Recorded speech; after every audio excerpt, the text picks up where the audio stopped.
Hello, everybody, and welcome to a Modern Horizons 2 sealed video here on the channel. In today's video, I build not one, not two, not three, but four Modern Horizons sealed builds from the same pool, battling with them all so I can explore as many of the cards as possible. And then in the fifth and final match, I choose my favorite of the previous four and battle with it for ultimate honor and glory. If you're new to the channel, my name is Nikolai, and on this channel, I help you get better at Limited so you can win more games and have more fun playing Magic the Gathering. If you do enjoy this video, remember to hit that thumbs up button, and if it gets to 150 likes, I will make more Modern Horizons 2 content.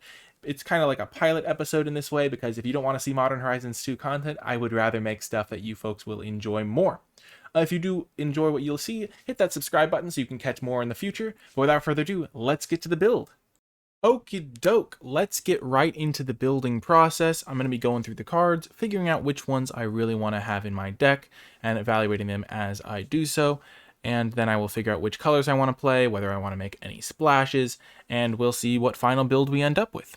So, Prismatic Ending, Exile Target. Actually, what I like to do is I select all, and then I just add them all to the deck, and that way I can then sort by color from there, and then just remove cards to the sideboard if I know I'm not going to want them. So makes things a little bit easier. So Prismatic Ending, looking at this card, it's got Converge, which has to do with how many colors I spend to cast it. So probably not going to be that good if I'm casting it for not that many colors. So if I was splashing, maybe I'd want it, because getting rid of things that cost 3 or less is pretty decent, but killing only 2-drops isn't that good, especially in sealed where you care more about big creatures, so I'm just going to get rid of that for now. Soul of Migration.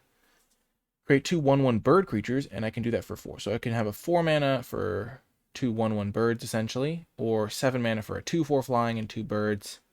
Generally not a huge fan, that just sounds too expensive to me. Constable of the Realm. Renown, too. I like Renown, that's a fun mechanic. Whenever one more counters are put on it, I can exile an all-in permanent until it leaves the battlefield. So it's an expensive creature. It's a 5-mana 3/3. But if I hit them, then I get to temporary exile at something. I don't think I'm down for that. It just sounds too hard, unless I have some equipment or something that makes it easier to connect. What I would typically do in person is I would have 3 categories. I would have cards that I would definitely want to play in the top column. Top row. Middle row would be cards that are going to make my deck pretty much, but aren't like pulls to like play that particular color. And the bottom category is like cards that are potentially playable. And then the other cards I just put back into the pile as like cards that I'm not going to play. And then I tend to just figure out which colors have the most cards in the top row. And then I like to, from that point, choose my colors and then go back through all of the cards that I said were unplayable and see if anything stands out because of synergy reasons. But here I'm just going through the cards. Guardian Kirin, 4 mana for a 2/3 flyer, and when a creature dies, put a counter on it. That actually sounds pretty solid to me. Probably that card would probably be in the middle category. A 4 mana 2/3 flyer that grows is just solid. Solitary Confinement, not a card you can play in limited really, though. Kind of cute design. Marble Gargoyle, 3 mana 2/2 flyer. Can buff its toughness, so kind of like Guardian Kirin, probably solid. Flying is pretty nice and sealed because it gives you a way to overcome board stalls. Exile target tap creature for 2 mana, and you can use it to tap things. So Piercing Rays, good removal for sealed. Arcbound Mouser, not really a card you want in sealed, just too low impact, and we're not going to be curving out as much, so we'll get rid of the Mouser. So it doesn't look like white is particularly good here. So to simplify, we're going to get rid of all these white cards. So white isn't looking like a color we're going to want to play. If we are going to want to play it, we would maybe splash, depending on how good these cards are, but I'll get to those as I come to them. Okie doke, the blue, we'll start at the bottom again. Step through, 5 mana, return 2 target creatures to their owner's hand. So card disadvantage unless we're returning one of our own creatures to save it from like a pacifism. It is sorcery, which reduces its power a lot, and it has wizard cycling. So if we have a really good wizard, what's this 5-color guy? It is a wizard. Sorry that it gets cut off, but it is a wizard. I'm just curious. I don't think we'll be able to play it, but I'm just curious. Wizard cycling, probably not going to come up very much. I don't like the card, really. Lucid Dreams, draw X cards, where X is the number of card types among cards in your graveyard. So in Limited, it's not that hard to get a creature. You don't really get lands in there very much. So it's probably creatures and then instants and maybe sorcery. So 5 mana for a draw 3 potentially. Kind of hard to use. I don't really like it. I'd rather to have my 5 mana draw spell just be consistent. Phantasmal Dreadmaw. 4 mana 6/6 trample. Oh my gosh, I love the play on Colossal Dreadmaw. But it becomes the target of a spell or ability, sacrifice it. Now, I don't know how many like abilities there are, but it's really bad if they have like a tap ability and mess you up. But 4 mana 6/6 trample is definitely worth considering, so I think we'll keep it in for now as like a solid card. Equal to the number of artifacts you control. It's an artifact itself. 4 mana 1/3. Could be a little bit bigger. We'll keep that in mind. Wonder. 4 mana for a 2/2, as long as it's in graveyard, and I have an island creatures you control have flying. This is really good. Giving all your creatures flying. This would be a card I'd put in the top category, because if you give all your stuff flying, it's just really, really powerful, and you can just hold this back on defense. They can never attack you, and if they do, then you get to give all your stuff flying, which is really good. Lose focus. Counter target spell unless its controller pays 2, and then you can replicate it. That's okay, but it's not the greatest. It's not. I don't love it. It seems okay, though. It's a card I could potentially consider. Richard and Dockhand, not great in sealed. It's just too low impact. Hard evidence. Create a 0/3 blue crab creature token. And investigate. Oh. That's a fun one. I love investigate as a mechanic. It makes a clue and you can sack the clue to draw. That's probably mediocre, but it's potentially playable. Floorhound. Whoa, 1-drop and then you can start investigating. It's very slow. Oh my gosh, the flavor text is great. The thief doubled back twice, doused herself with perfume, crossed the ocean. I love how they put all of those on the same line. Like crossed the ocean is like equally good as doused herself with perfume and still woke up with her pursuer close on her heels. I kind of like Floodhound, the design. Not Floorhound, Floodhound. But overall, blue's not looking that good. Again, these were two of our colors that had lower number of cards in them, so maybe our other ones will look a little bit nicer. Patriarch's Bidding. Each player, all creature cards of a type chosen. Okay, we can't play that. Symmetrical, not good. Turarch's Canticle. Target opponent reveals their hand. You choose a card from it. That player discards that card, then discards a card at random. So you get to choose a card, and they discard. That's actually solid for sealed. That's a card you can play. Especially because there's a lot of more expensive stuff generally getting played in sealed. Hell Mongrel. Discard a card, it gets +1/+1, and it has Madness. So if I'm building a Madness deck, that could be good. Also just 4 mana, 4/3, has Madness itself. Flay Essence. Exile a creature or planeswalker. You love to see it. Gain life. Nice. So basically murder, but sorcery speed, and you sometimes gain life. That's the sort of card that you like to see. Tezera's Charger. 5 other cards from your graveyard. Nice. So escape is nice. 3/2. Escapes you the choice of a counter or flying. That's really good. I really like that. Especially having 1 copy lets you use your graveyard. I'm in. Vermin Gorger. Sack another creature. Each opponent loses a 2 life and you gain 2 life. And it's a 2 mana 2/2. That's decent if there's a sacrifice deck. Probably a card that I'm not like super over the moon to play in sealed because it doesn't have that much of an impact later on. Persist. Turn target non-legendary creature from your graveyard to the battlefield. That's not as good in limited as it will be in constructed, because generally you're not going to be reanimating huge threats in limited. Probably not super down for Vermin Gorge. I'm just going to put it in the sideboard for now. That's the sort of card where when I'm cycling back through at the end, I can be like, oh, I guess I need a 2-drop, and that's okay. Sack a creature, and it explores. So a couple of sacrifice cards. We actually have 2 Legion Vanguards. I'm not going to be playing those right now. Similar to the other one. Don't really need sack outlets yet. I don't really know if I'm going to be building a sack deck. Cabal Initiate. Discard a card to gain lifelink. It gets +1/+2 if I have 7 more cards. So it's a 2 mana 3/3 lifelink in the late game. No, 2 mana 3/3 lifelink, not lifelink. Lifelink by discard cards. So that's a combo with Hell Mongrel, but hard to use a card like this in sealed. It's good to have 2-drops to just do good stuff later. When it dies, you create X squirrels, where X is its power. So with some of my sacrifice cards, I could build like an aggro deck or something. Bone Shards. So it's some removal attached to sacrifice. So the Nested Shamblers could actually be okay with some of my like exploring or stuff like that, but we'll keep that in mind. So our black has some good stuff. It's more good. It's like medium though. Nothing that I'm too excited about other than Flay Essence. Slag Strider. Affinity for artifacts. Not sure how likely that's going to be to happen. Sack an artifact to deal damage to any target. That's not as easy to assemble and sealed with my deck currently, I don't think. Suspend is quite good. So for 2 mana, eventually you'll just get this massive threat. I love this card. That's definitely a card I'm happy to play. Revolutionist. Like a 7/5 trample that just crashes in is really nice. And you can just cast it later on. It's not that overpriced. Revolutionist. Return instant or sorcery from your graveyard to your hand for a 6-mana 3/3, and it has madness. I like that. We have 3 of those bad boys. Heck yes, that's pretty cool. Definitely, you don't even need to madness it. Just casting it for 6 mana, getting back some stuff. Just buy back Flay Essence over and over. Unfortunately, there's not a card that like brings back creatures. It looks like currently. Spreading Insurrection. Gain control of a creature you don't control, and you get Storm, but it costs 5 mana. Not really down for that. Though we do have quite a few sacrifice cards. This costs an extra mana to sacrifice. It's going to be hard to like Storm and do sacrifice stuff, but worth keeping in mind if we do go that direction. Another one of those cards that could get better when you look back at it. Slasher. Modular 4, so 5 mana 4/4. Riot. I like it. So 5 mana 5/5 that puts its counters onto another artifact creature. Sign me up. Mount Velas Manticore. 4 mana 3/4. Decent stats. Beginning of combat, you may discard a card. When you do, deals X damage to any target where X is the number of card types the discarded card has. So if I discard an enchantment creature, it'll deal 2. If I discard an artifact creature, it'll deal 2. That's pretty good. Or I can just ping things. Though it is discarding a card, so generally, probably medium. Yeah, we'll see.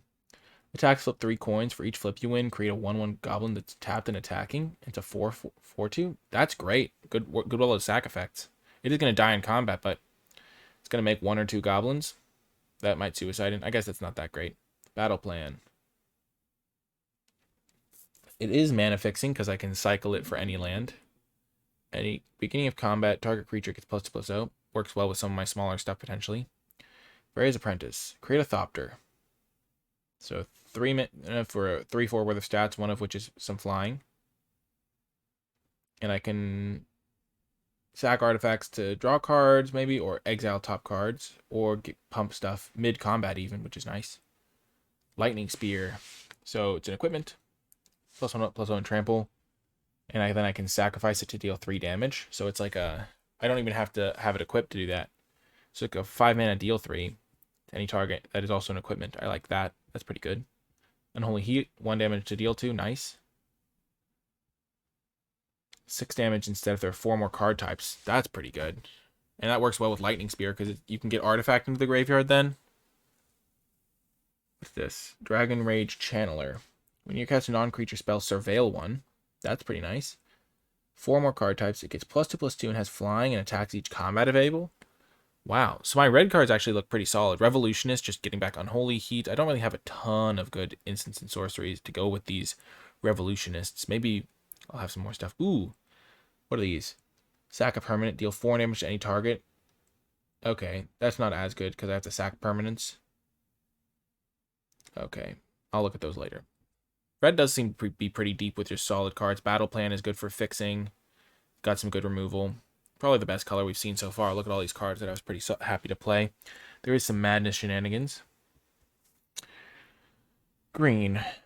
2 counters on it for each color of mana spent to cast it. So green is a gimme, so that's 2 mana. And then if I'm a second color, that's 4/4. And then if I'm splashing, that's 6/6 maybe. Can't be blocked by small things. Probably reasonable, but we'll have to see if we're splashing before we know whether we want to play it. 5 mana, 3/5 reach, and if a creature died, I investigate. I like that a lot. Squirrel Mob. +1/+1 for each other squirrel. Don't know how many squirrels I'm going to have. Counters are put on it. I can create a squirrel token. Oh, that's really good. So whenever I play a bigger creature, I get to put a counter and I get a squirrel. I like that. Scurryoke is sweet. Rift Sower. Ooh, 3 mana, and it lets me tap for any color, so helps me fix mana. Nice, nice. Enchantress's Presence. I don't know how many enchantments I'm going to have. That's going to be tough to justify. Crack Open. Destroy for artifact or enchantments. Create a treasure token. I could potentially main deck this, but it's sorcery speed. I would probably rather sideboard it, to be quite honest. Verdant Command. Choose 2. I can create 2 1/1 green squirrels. I can counter the loyalty ability, or I can gain 3. So it's like 2 mana for 2 2/2s. I mean, for 2 1/1s. And I get to gain 3 probably. Or exile a card from a graveyard. Not that good, but it's probably playable. It's just not a card that I'm super stoked about. Squirrel Sovereign. Oh, buffs my squirrels. Oh my gosh. I've got Squirrel Tribal here. I've got all these squirrel stuff. Wow, that's a lot of squirrel stuff. 2 different squirrel rares. Smell Fear. Proliferate. And then target creature I control fights up to 1 target creature. So it's like an expensive Prey Upon. We'll have to see if we have any big creatures or counters to proliferate. Bushido 2. And it's a Frog Samurai. I love this artwork. Froggy Fighter at the gate. Draw your sword and meet your fate. Wow, that's fun. Pretty good for attacking and blocking. Wow, Jade Avenger is just great. What the heck? It blocks and attacks. Like, it blocks as a 4/4. Jeez Louise, that card's great. Glimmer Baron. Sack a token. Gets +2/+2. Yeah, I'm not playing that in my limited deck. Flourishing Strike. 5 damage to a flyer, or creature gets +3/+3. And I can entwine. That's pretty good. I like that. Got 2 decent. The first, I'd rather kill flyers probably, but the second ability is decent. So green has some decent stuff. Probably not. Still not going to play Squirrel Mob. That was not really going to happen. Verdant Command probably not happening. Squirrel Sovereign probably not happening. I don't like my cards to be like so dependent on stuff like that. Okay, what's this do? Flying Lifelink for 3 mana. Nice. Okay, so it's basically never going to have the graveyard stuff happen. But decent card. Probably not playing white-black, though. Terminal Agony. So it's 4 mana to kill anything. You like to see it. So I could play red-green, splashing black for Terminal Agony.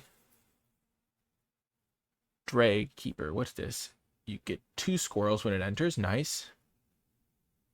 Whoa. That's pretty good. So 5 mana for 2/2 and 2 1/1s, and then you can buff up the 1/1s.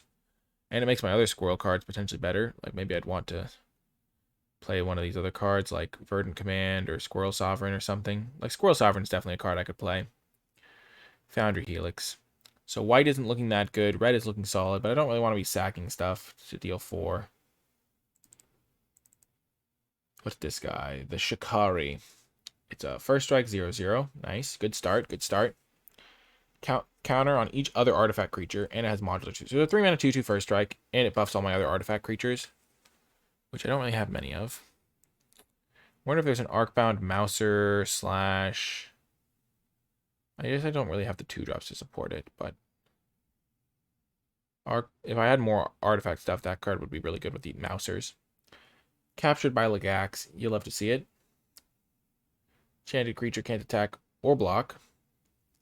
And you support 2 when it enters. That's really good. Maybe I would rather splash white, but black gets me access to both of these. Then there's classic Garth One Eye over here. Chillin'. You can get Shivan Dragon probably first. Oh, no, because you have to pay. So maybe you get Black Lotus first, and then you can play Shivan Dragon. You probably play Shivan Dragon as soon as you can. And then you go Black Lotus before Brain Geyser. Those are all just like classic cards. We'll have to see what our fixing looks like. We don't currently have the fixing to support that. We have Battle Plan is fixing right now, and Rift Sower. So probably enough to be able to splash black, because you can play 1 swamp that you can go fetch up, and then splash like a couple of cards. Probably none of these cards. We'll have to see what these are. Sojourner's Companion. Artifact Land Cycling. I can search for an artifact land card. Oh, all these are artifact lands. Nice, nice. What's this? Ooh, Riptide Laboratory. Turn a wizard, so that's pretty interesting. So we have a lot of artifact lands. So we probably just artifact land cycling this guy a lot to help us fix. What type of lands do we have? Let's see. So we have black-green. That's helpful for what we're doing. We have red-black. That's also helpful for what we're doing. If we're playing green-red, that's really nice. And then the Sojourner's Companion is useful. I'm not going to be playing that. I'm probably not playing that. So this is kind of the process. Like you see, we've got a lot of red cards that I'm pretty happy playing. And then we got some fixing that's helping out. Ooh, Fire Ice. You love to see it. It's fine just as a deal 2 is divide as you choose. Bottle Gnomes. I had this in the sideboard of my modern deck at one point. Oh, Bottle Golems. Never mind, it's not Bottle Gnomes. Gain life equal to his power, 4 mana 3/3. That's not really worth playing. Not powerful enough. Tormod's Crypt Keeper, 3 mana 3/2 Vigilance, and it can activate. Nope, not really in the market. Sanctuary Raptor, 3 mana 2/1 flyer. Okay. 3 more tokens. It gets +2/+1 against first strike. I like that card, but I don't think it's good for me. Ooh, Ornithopter of Paradise. So that's another fixing. Good, good. You love to see it. Monoskelly. Enters with a counter, so it's a 2-mana 2/2, and you can remove a counter to deal 1 damage to any target. And it works really well with modular stuff. So it works really well with like Arcbound Slasher. I could see playing that. Liquid Metal Torque. So it can ramp me, or I can make something an artifact. Not a huge fan of that. It doesn't really do much with my cards. Guess it lets me sacrifice things with Breas, but just ramping for the sake of ramping isn't good. Part of the reason signets are really good is because they can fix your colors too. Mere Scrappling. Sack it. Put a counter on target creature. Not a huge fan. Nope. Okay, so what would we want here? Don't really have any wizards. So, So let's just say that let's just assume that we wanted to play red, green, and splash black. This could be a sideboard card because we aren't going to be able to play the blue part. Unless we use Rift Sower to play it. Or we play like some of these off-color ones. But tap lands are a cost. So we have blue-red, blue-white, green-white, black-blue. I don't think it's worth trying to get Garth One-Eye into the deck. Our fixing isn't that good. So let's just move these bad boys to the sideboard. I wonder how it works out with like cards that have affinity. We don't have any of those in our deck right now, but we'd have to see how easy we could get Delirium as well with that guy. I'm just going to cut him for now, so we'll see. Non-creature spell Surveil 1. Maybe it's fine without getting Delirium. Okie dokie. So we are going to sort by converted mana cost. Mana value, as they say these days. This is 23 cards. Pretty reasonable. You want to get up to 17 lands, presumably. We have some mana sources in our like actual cards here, so we probably wouldn't have to go that hard. Let's sort creatures separately. This is one thing I like to do so you get a sense. So one thing we notice right away is we only have like 1, 2. We don't have that many instants and sorceries, so Triple Revolutionist not really being maximized here. Huh. What I'm thinking about doing is trying out multiple different builds and then just playing one match with each one. That way we get the most exposure, we get the most interesting content, and we get the most, like, bang for our buck in terms of learning the cards in the format.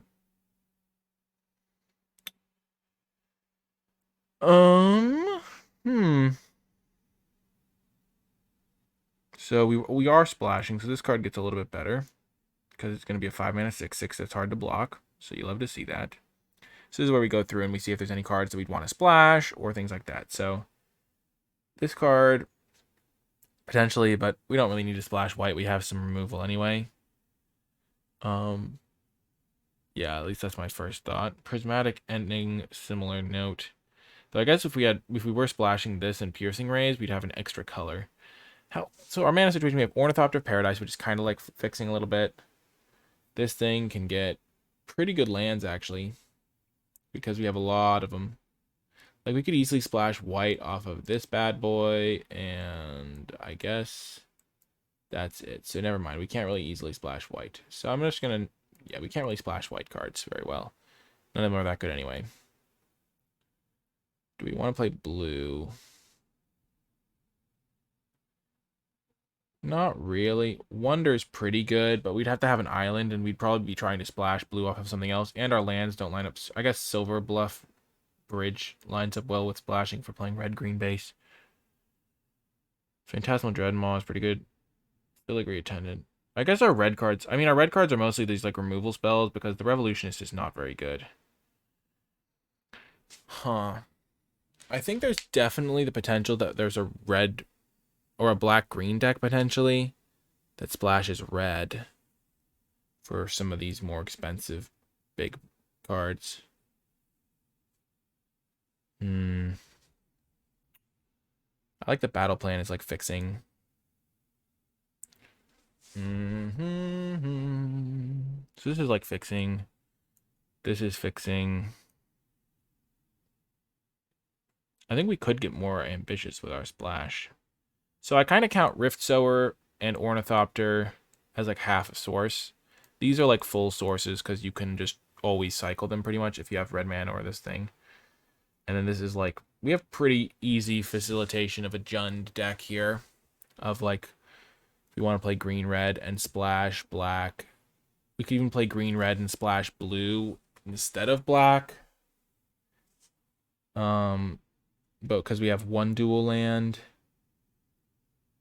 We could even try to splash blue and black. But what do we even have that makes blue worth splashing? Like, we don't really have a good single pip blue card other than Wonder, which needs islands, which is hard to splash. So I don't think we're playing blue. Other than potentially like randomly casting the ice half. I guess we're mostly casting the fire half of this anyway. The optionality is nice. So Flay Essence is good. The Charger's good. We got some nice 2-drops. We'll have to see if we have an aggressive aggro deck in there that just uses a lot of those cards. Splashing white for Captured by Lagax could be really good. This card seems fantastic. We have this bridge.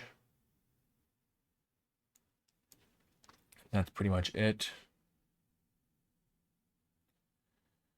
Foundry Helix. We don't really want to splash white for those. So let's just look at our 2-drops now. I mean, our other cards. We're not really playing black because black is just not in this build at least. Let's see. Dragon's Rage Channel. We have a couple artifacts. We have an instance, a sorcery.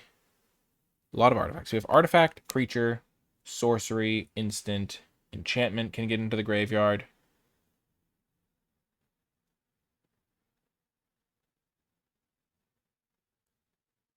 So that's 5 types. And it seems just nice. We have some non-creature spells. Surveilling also helps turn it on, because then we can get land in. I kind of like Dragon's Rage Channeler. I kind of want to try it. Mount Velis. Discard cards. Don't really like that. But it does work with my Madness card.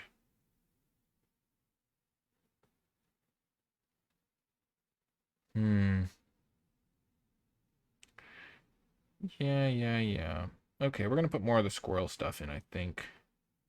We'll probably cut Revolutionist, at least a couple of those. Affinity, Spreading Insurrection. Okay, so Proliferate. What do we have? We have this gets counters. This guy gets counters, and he's pretty sizable. This thing gets counters. This thing gets counters. We have several things that get counters. I'm liking it more and more. Let's add some... And also Smell Fear works with our Revolutionists. We have some big creatures, so I like Smell Fear in this deck. Squirrel Mob. This makes squirrels. I guess let's see. Do we want Verdant Command? Maybe we want Verdant Command and Squirrel Sovereign. I don't think we want the mob, though. Because we have a couple of cards to give us squirrels, so this card could be nice. Because buffing up your army to make them all 2/2s is really nice. Because we have this thing and this thing, which both make multiple squirrels. I'm not sure we want Verdant Command, but creating them tapped is actually a pretty big deal. Maybe I'll just do it like that and just play that guy. Don't really have a ton of enchantments. Could main deck that if we want to. Looks like there's a lot of artifacts, so I'm going to main deck that. Not going to splash white for that. At least not yet in this build. And then... yeah. So these are all the cards I'm considering now. I don't think this card's just good enough. It's like a bad Raise the Alarm. The gaining 3 life is not as relevant as you might think. This thing works well with Scurry Oak and Dray Keeper. So it's worth it because you sometimes do need some 2-drops. Okay. We could put this in the sideboard. But I do like having access to flying answers. These cards are both more situational. But they are good to have with Revolutionist. Okay, so we have these 2 lands. Dragon's Rage Channeler. I'm just going to cut it. Don't think we need it. So we have, this is 2 lands that we aren't going to be counting in our playable, so that's 26. Okay, so we need to make 3 cuts. Goblin Trap Runner does not seem as good as I was thinking. Because they'll just trade with it, and it doesn't do as much as we'd hope. This card is great. We have a lot of these guys, but you don't have any discard outlets. They're just kind of expensive card advantage things.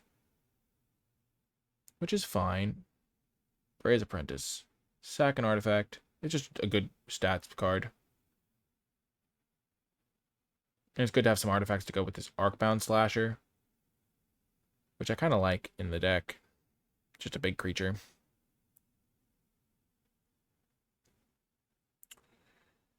Okie doke.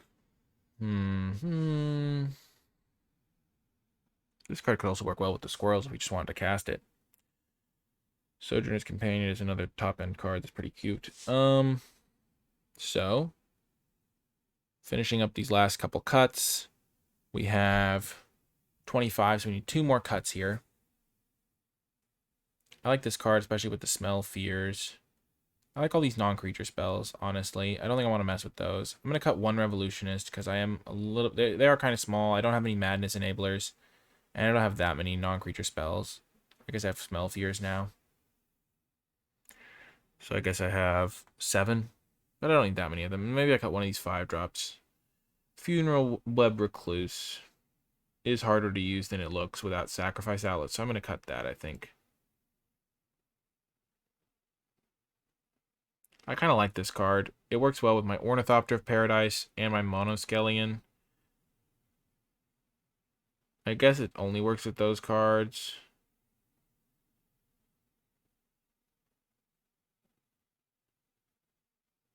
Untarget artifact creature. And the Sojourner's Companion. Maybe I don't want the Arcbound Slasher. Maybe I'd rather have the Revolutionist. Yeah, let's try it like this. Just consistently buy back my removal spells and stuff. Yep, this is going to be our initial build. We'll see how it looks. Sort by color now. Combine the groups.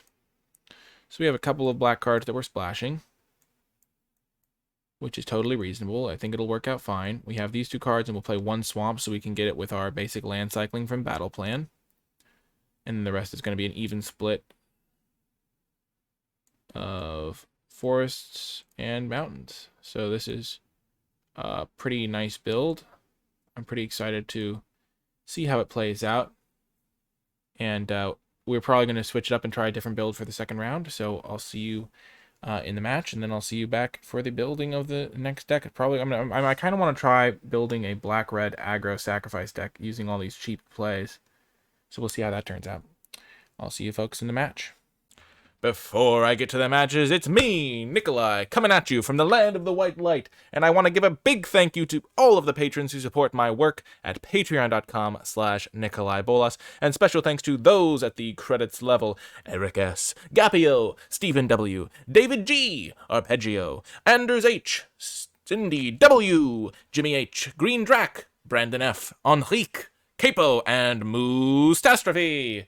I am really appreciative of your support. It helps me continue making videos, and if you would like to join the Patreon, get access to some nice little perks, and support me and my work, I really do appreciate it, and you can find all the information you need at patreon.com/NicolaiBolas. But without further ado, let's get ready to rumble! Welcome to round 1.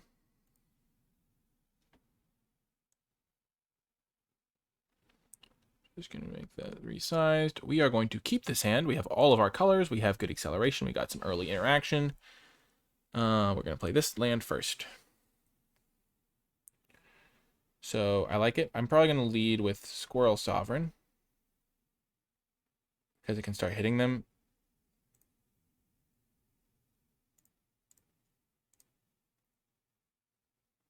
I'm going to keep this up because I'm not super familiar with the cards. It'll be nice to be able for me to refer to it. It's certainly going to be nice for everyone who's less familiar with the set to refer to it as well. So they have got a Monoscallion, so they can ping small things. So luckily none of my things die to that. Ooh, and I can kill it right off the bat. I'm going to do that. These are indestructible, so I can't kill those. But I can buy that back with my Revolutionist, and I think it's nice to just make sure that I can just hit them a couple times. Maybe they don't have another follow-up play. And this way, if I do draw one of my 5-drops, I can use it right away.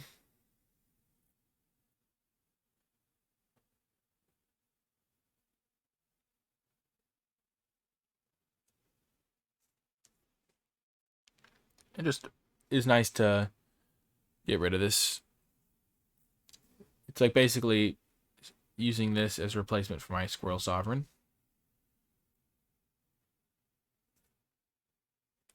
So we know that they're potentially playing Naya. They've got a Mono Scallion.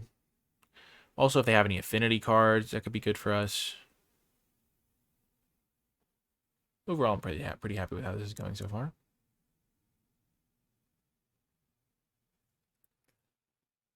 Sealed is a very intricate format because it's slower generally because you're not playing just random derpy cards. Okay, what's this? Reach, Lifelink, Outlast. Each other creature you control without a +1/+1 counter on it has Outlast. Okay, so that's not good for me. And it has Lifelink. Yikes. Okay, that's good. So now I can use this to kill that. But I'm not going to do that now. What I'm going to do is I'm going to attack. Actually, I'm not going to attack. This does 3, right?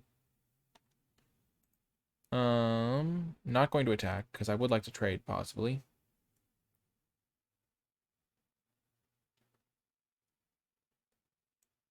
Let's see. Do I have a second main phase stop? I think I do. Yeah. Okay, so I play my land. Play my Ornithopter of Paradise. Play my Lightning Spear. And pass.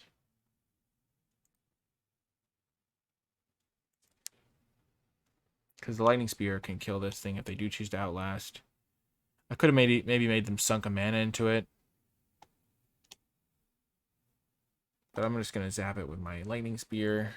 I would rather trade my Squirrel Sovereign for it, to be quite honest. Like, this is a good trade for me. Their card is much better than mine.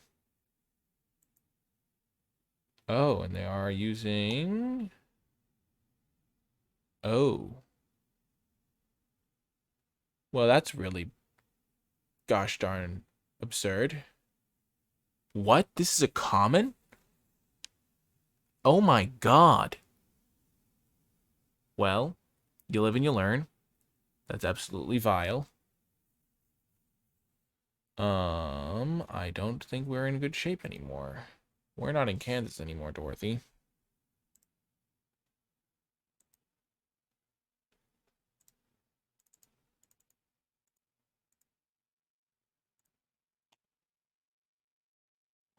It has trample. Okay.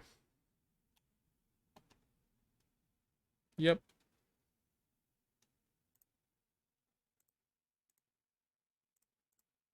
I'm going to equip. Whew. And they can start outlasting now. Okay, so basic land cycling. I don't know why they did. I guess they did hit a land drop. Wow, this card messed me up. Bannerhide Crew Shock. Wow. Huh. Well, that is why you play with the cards, so you can learn what everything is going on. Hopefully, if you draft Modern Horizons 2, you'll know this card exists. I wish I had one. That's for sure. Gosh darn it. It's a 4-mana 4/4 Trampler, too. Like, what? There's nothing not great about this card. It's absurd combat trick. It's got Scavenge. Wow. That is a killer card. What the heck? I presume they're going to outlast this turn. Human Cleric Archer, you say? So this card's flying, plane cycling, Eternalize. So it's a 5-mana 5/5. Okay, I do have a card that can kill flyers.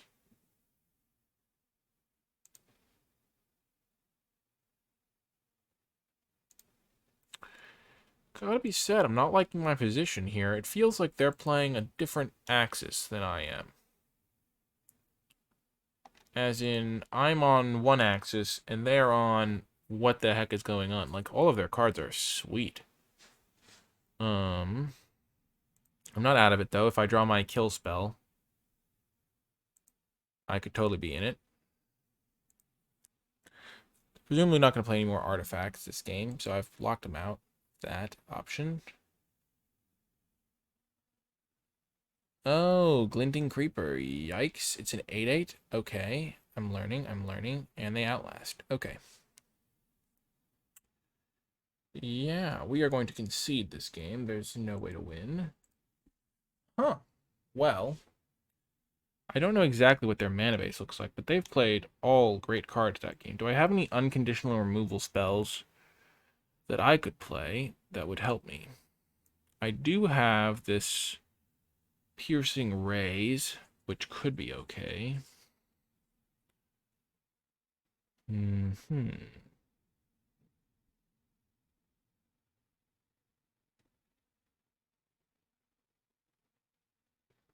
I could also play Spreading Insurrection and Storm combo them to steal an 8/8 and a 5/5 and just kill them. I wonder if that is a doable game plan. Because I don't know what my other game plan is right now.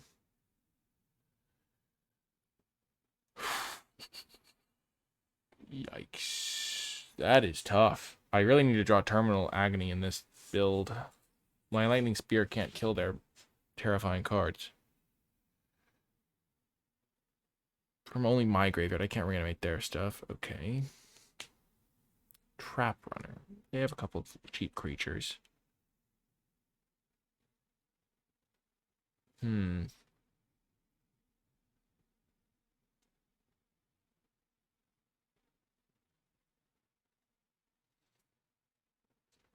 I don't think I have the tools to splash white in this build. Whoa, I just realized Riptide Laboratory plus Revolutionist. What a combo. Just get stuff back every turn. It's expensive, but doable. I kind of want to try the Spreading Insurrection. I feel like it could win me the game. Because they have some big stuff, but they also have some lifelink stuff. I don't know. Maybe that's just how that game played out. What card seemed bad? Honestly, Flourishing Strike seemed okay. Crack Open is probably okay. Just going to run it back. We're going to hope for... I don't know. I don't even know if luck would help there. Ooh, okay. So on the play, we cannot keep this, I don't think. We need a second land too badly. This is keepable, I guess, because I don't want to go to 5, but it's not ideal. I'm gonna get rid of Crack Open. This is where I hope to top deck a land so I can get a tap land.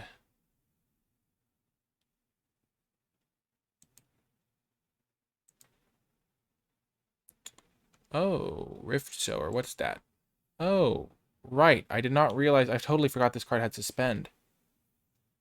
That would have been good to do myself. You live and you learn. I was like totally just thinking of it as a 3-mana dork. But yeah, that's actually really nice. Rift Sower. Good to know. I could have done that on turn 1. Oops. Okay, okay. So they're just playing another great card. I feel like this card's quite good. Outlast is a good ability in limited. Okie doke. I don't think we're winning this match.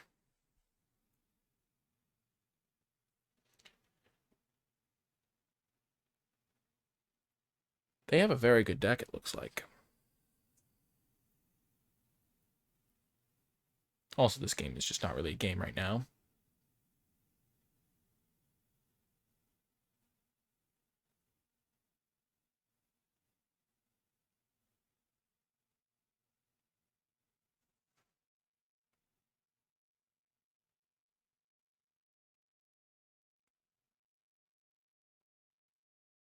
Okay. Whoa, Urza's So it can add mana. Whoa, whoa, whoa.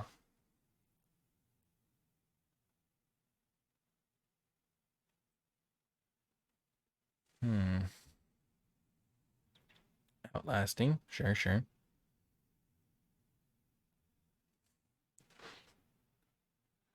Okay.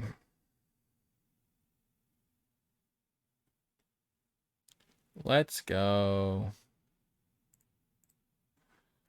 Could have had that last turn. Ooh, and we had a mana. Nice.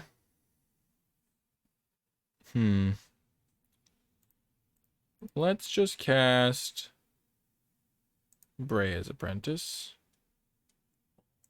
Gives me some nice blocking options. And then if I need to hit a land next turn, I can cycle this and play one of my tap lands. Presumably the green-black one.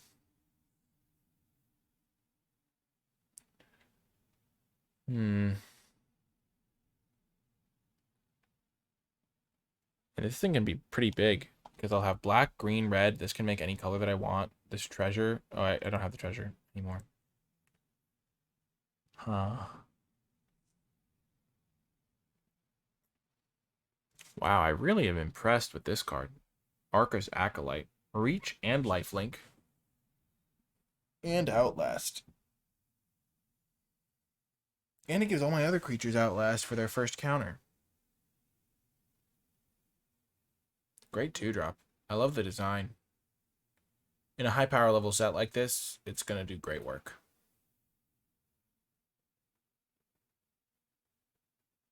At no point in this match have I felt ahead.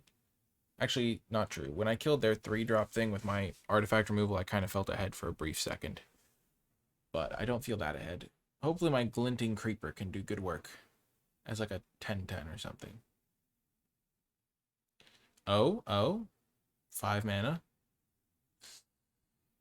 So they made their 8/8 before. Oh my gosh. Turn 4, 8/8. Well, that's fair and reasonable. Okay, I hit a land. So none of my cards can even block this thing. I should not have played that mountain. Oops. Daisies. I should have definitely cycled. I just played it on instinct because I was happy to draw it.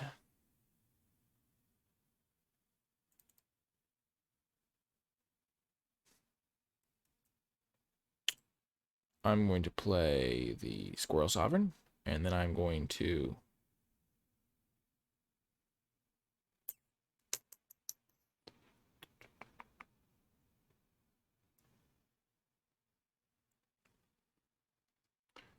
oh, I can't even get up to 8 power because I can give +3/+3 and +2/+0 with this thing's second ability.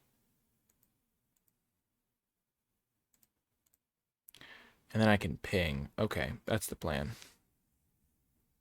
So next turn, I might be able to do something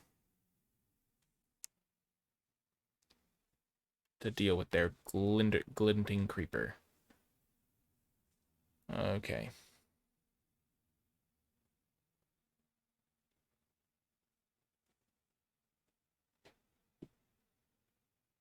Okay, so they lost their land. I'm going to take 8.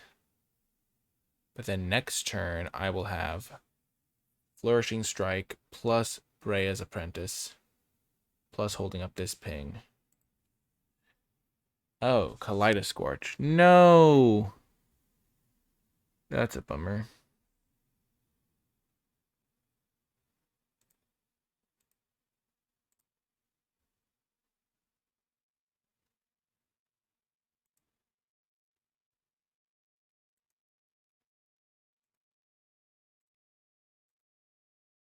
Choose target creature. This guy.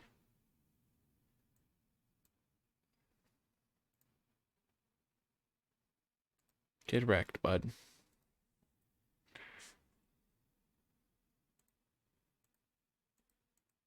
Things are looking grim. Okay.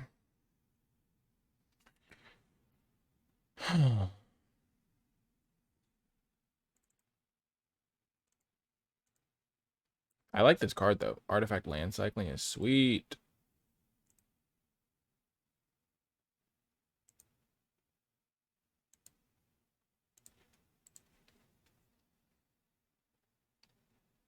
So I do have +3/+3 saved up.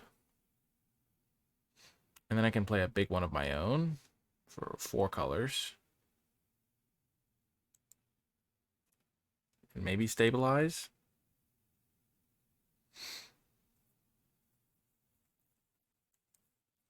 The fact that I can't chump it is just a shame. I like this card. It's been performing. It's been scary as heck when my opponents play it. Oh, right.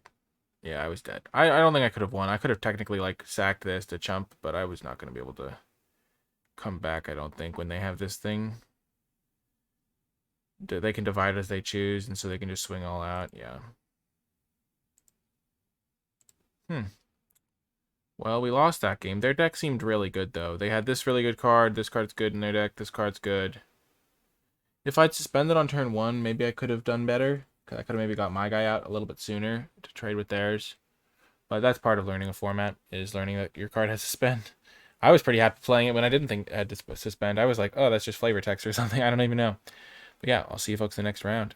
Okie doke. Well, the first round did not go super well, but we were still learning, still experimenting, and this build seems really interesting for trying out some of the other cards in the deck.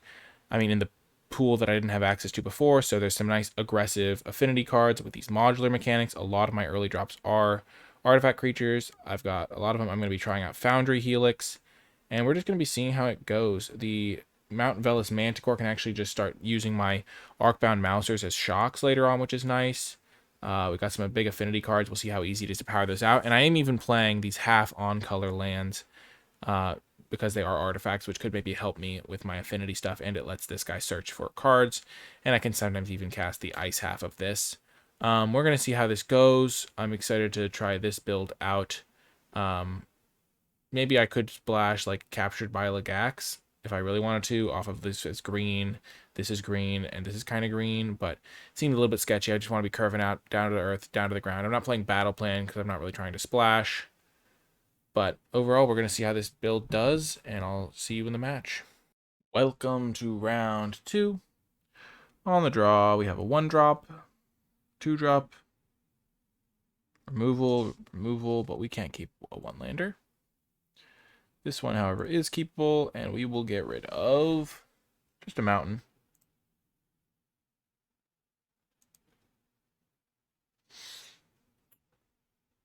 This artifact could prove handy later. We'll get our Arcbound Mouser going.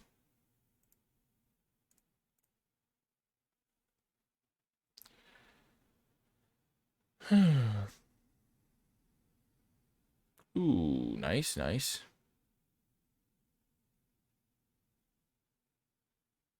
So we're going to attack.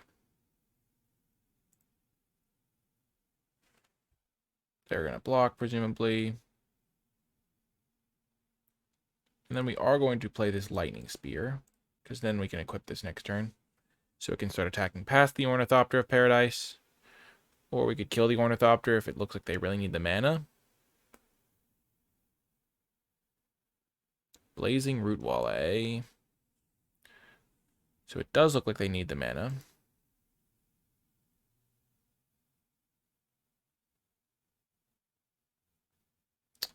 Fortunately, we do hit a little bit of a bind here. Oh no, we can Piercing Raise it.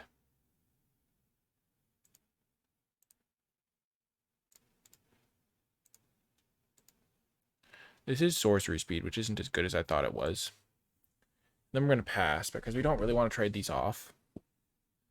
We can play Marble Gargoyle next turn. They could Lightning Spear our Arcbound Mouser.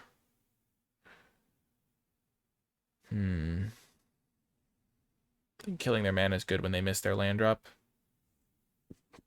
Okay, so they're going to hit us for 4. Yep.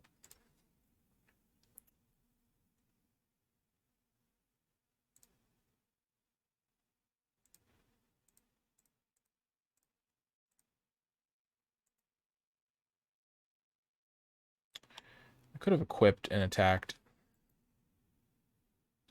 Kind of wanted to hold up the extra point of toughness here.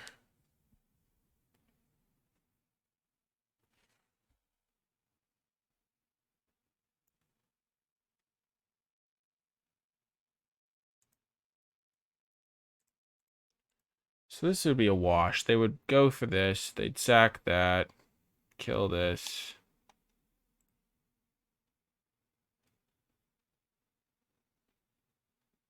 I'm just going to pass. I'm fine taking some damage.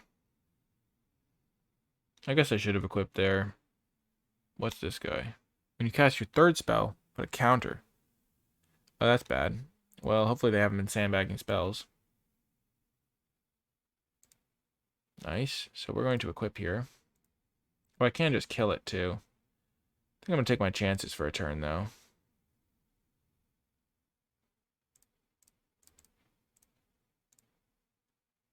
Just in case they want to trade.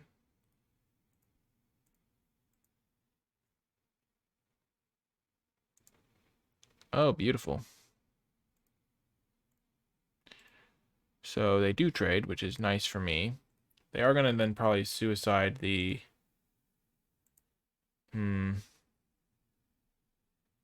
Sacrifice the spear.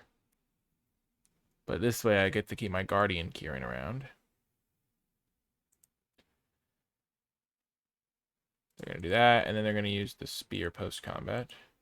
And my Guardian Kieran will get another counter on it, which is nice. And I'll be able to get Piercing Rays back. Yes, my Guardian Kieran is huge.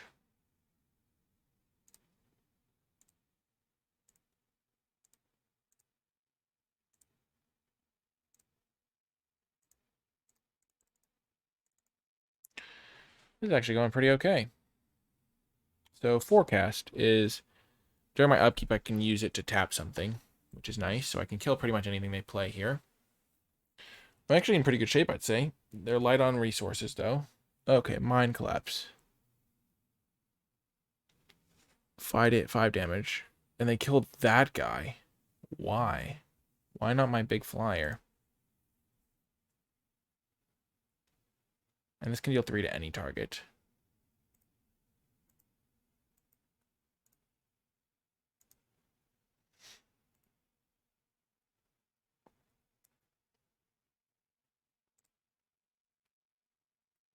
So I can deal 3 to their face with this. So next turn they're dead.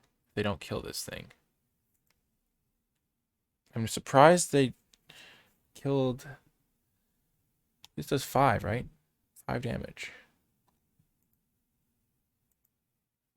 Okay, so they did mess up. Okay, so they've got this guy, so dealing 1 damage can be relevant. They have this Mind Collapse. They have a Spear, they have a Captain Ripley Vance, and they have an Ornithopter, so... Is it good to side back into my into this deck that I built first? Because artifact removal does look good against them. Crack Open seems good. Flourishing Strike seems good. And I'm going to be on the draw. Or do I just stick with my winning deck for another round? Maybe I want to go back to this on the play.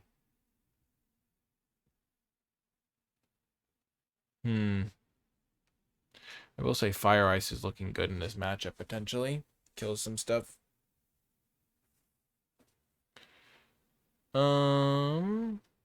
Let's just stick with this deck. Yeah. We'll see. And then if I build a different deck for the third round, like maybe I just try going 5-color greed just to see how that would go. Okay, we're going to have to mulligan again. Arcbound Shikari is my best card, probably. One of them. Okay, we can keep this, though. And we can get rid of... I'm going to get rid of the Foundry Helix. We just want our mana to be smooth-ish.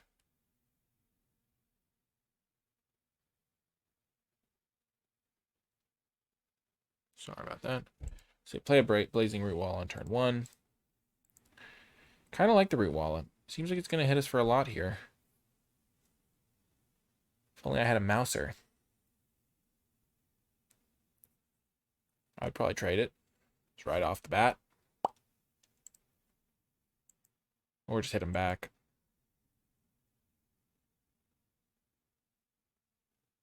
So I'm going to play the red source first. The secondary colors don't matter in my deck. Except for sometimes maybe casting ice.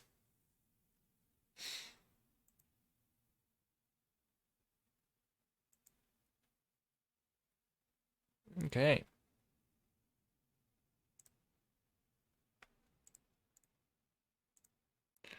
Ornithopter of Paradise. I like that card a lot. It seems really good in the format. Because the scariest deck, I mean, the first deck I played just had all the colors. So 2 mana, make all the colors is really nice.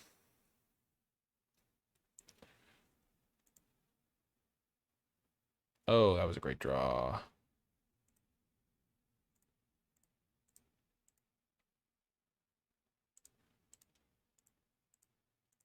Because now my Thopter can trade with this thing. And, oh, I need 3 tokens. Yeah, that's not happening, but I like this card because if I have some modular stuff, and so this thing can gain counters, which is nice. Okay. Okay, I can't do anything.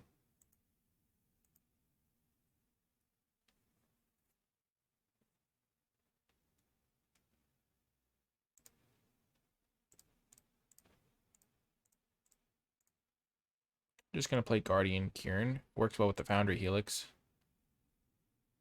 I'm gonna hold back. I'm fine trading Thopter for Root Wall. I don't need to do 1 damage right now. Oh, yikers. So if they give that haste, it's kind of a problem. Okay, they didn't. It was kind of a problem anyway. Okay, so this Mouser can do good things. I'm gonna play the Mouser and the Raptor, I think.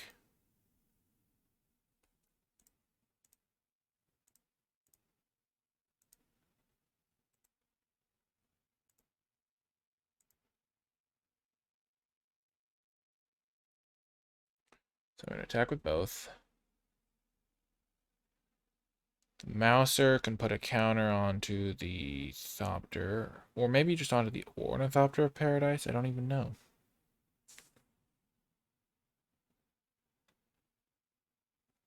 Dodging this Foundry Helix is a big deal.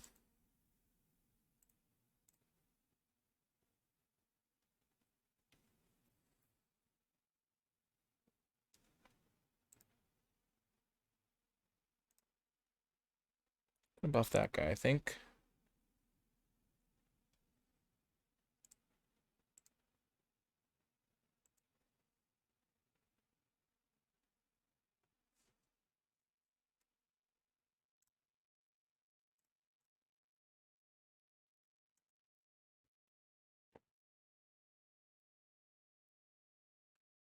I'm going to equip this guy.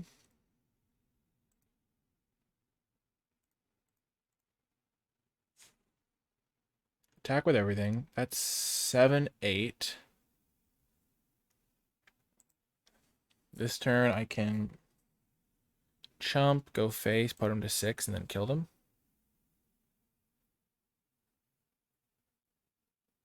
Kind of like it. Kind of like this burn deck that I've built. Honestly, look at that. We could actually go block, sack our own guy to Foundry Helix to put them to 5. And then we have lethal no matter what. Oh my gosh, they were totally dead. Wow, that deck was super sick. I really liked it. I might even try it for another match, but I'm going to go back to the drawing board and see if there's a sacrifice deck. Because there are some cool, potentially like black-green sacrifice. And then maybe splashing. That would be the deck that splashed the like Storm, steal their creature card. So we'll see how that deck looks, and I'll see you folks in the next round. Okie doke. So this is the third deck that I built from this pool, trying out some more new cards. And this is a red-black sacrifice / madness deck. So we've got the combination of like Nested Shamblers, plus the Bone Shards, and Leonin Vanguards, and Vermin Gorgers. So like, and a lot of decent 2-drops. We have Hellmongrel and Cabal Initiate, plus some Revolutionists and even this Terminal Agony. So nice little aggro stuff, and then we have the Spreading Insurrection, so it'll be nice to try that out. Decent number of instants and sorceries for the Revolutionist this time around. Some notable cards that aren't being included is Ornithopter of Paradise. It's kind of a low-to-the-ground deck, and I'm not really wanting to spend turn 2 doing that. I'm not sure about that, but I'm going to experiment with it. Sanctuary Raptor. I considered it because it's just another flying artifact, but I'm not really doing artifact stuff. Slasher, again, I don't have a ton of artifact creatures. Dragon's Rage Channeler, I just don't want to top deck it in the mid game generally, I don't think. And then Battle Plan, I'm not really splashing, so I'm not really going for that. Yeah, I'm gonna be interested to see how this deck does, and I will see you folks in the matches. Here we go. So we've got pretty solid hand here. We're going to keep this on the draw, so we'll probably be hitting our land drops a little bit more easily.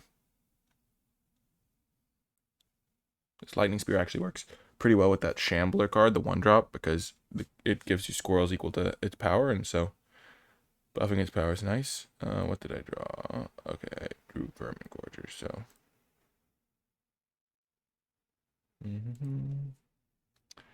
I'll probably start with...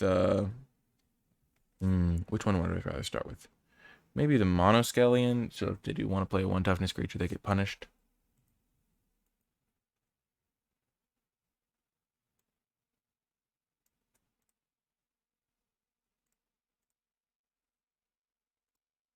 Drawing a land is good there. I'm consistently changing the side of my hand because I do want to make sure I keep this little window up so it's easier to know what the cards do. I know that it can be really tough on MTGO. Okay, so they do have Unholy Heat. That's probably fine. All of my 2-drops are relatively interchangeable here. I think the Vanguard might be a little bit better than some of the other ones.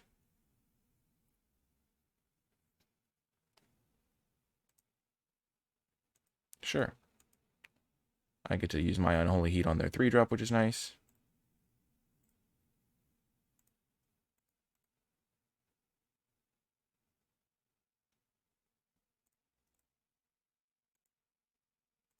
Play the Vanguard.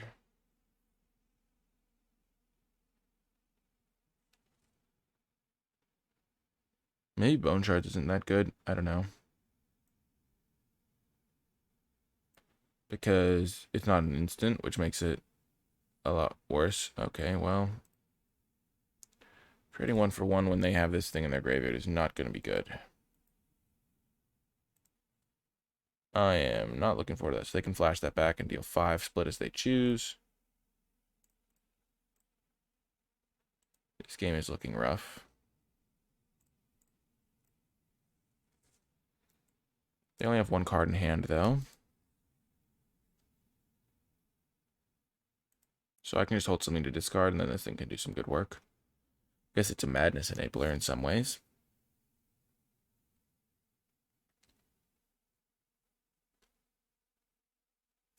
Wow, this card seems really good. I've like been pretty scared of it when I'm facing it. Bum. Okay. I'm glad I have all 3 of my cards. Oh, yikes.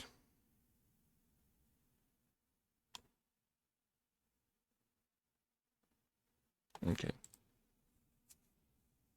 Got first strike.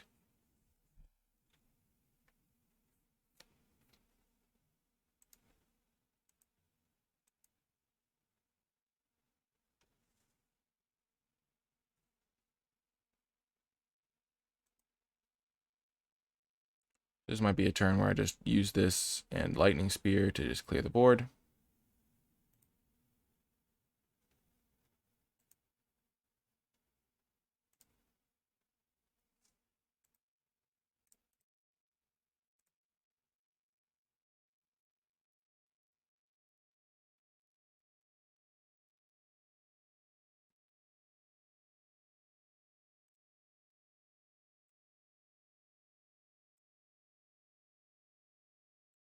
Okay, so I have nothing in hand. They have 1 card in hand, but I have an extra land and I have a creature, so.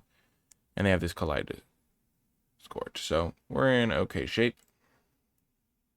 And this Kaleidoscorch can do 3 damage.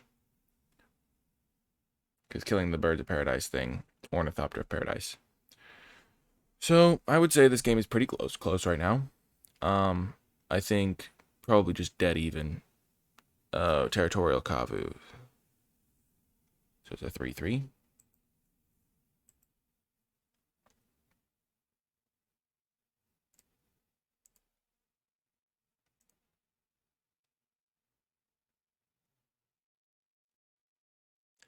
Ooh, wow. I actually have exactly six cards in my graveyard right now. So that's about to be a 7/2, pretty much. It's close to it. So they have spells because they missed land drops. Maybe I was supposed to wait on this because it gets so owned by Kaleidoscorch. That could have been potentially bad play. Oh, well.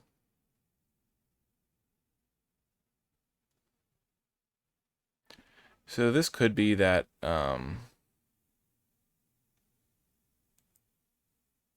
one card that is that I got wrecked by earlier that gives 2 counters onto a guy.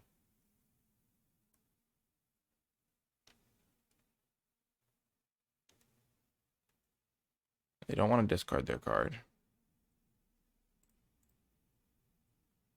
I'm going to block.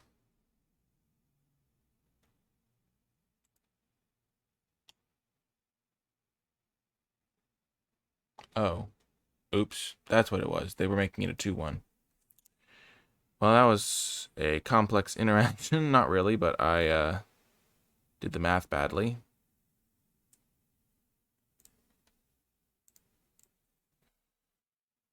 Okay, probably botched that, but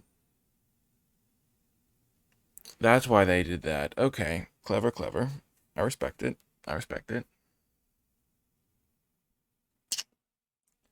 Not my proudest moment in that spot.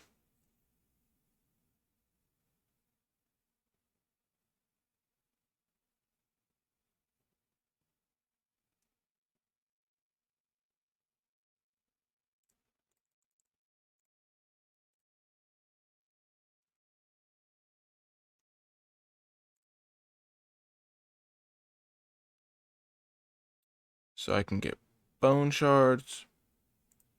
Probably better than unholy heat.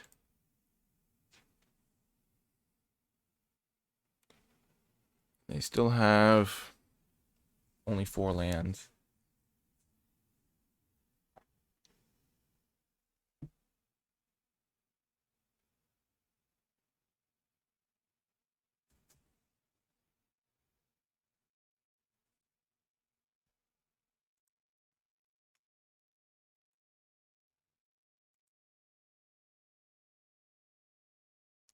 Definitely gonna block here.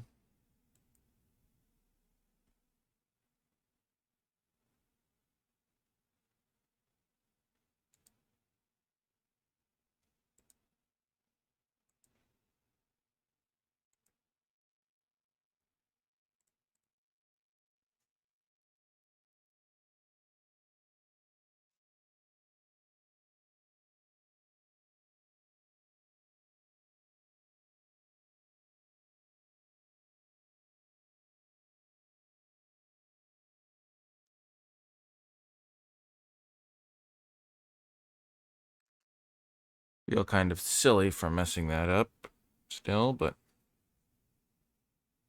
okay. So they use a combat trick. That's fine.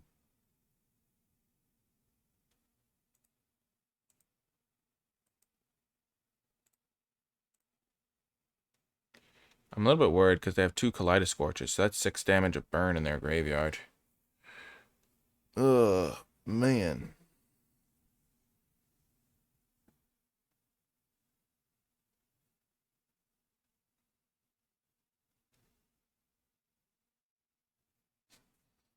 So if I am sideboarding, I'm going to want to remove all my 1 toughness creatures if I can. Ooh, that's good. I like it. So, yeah.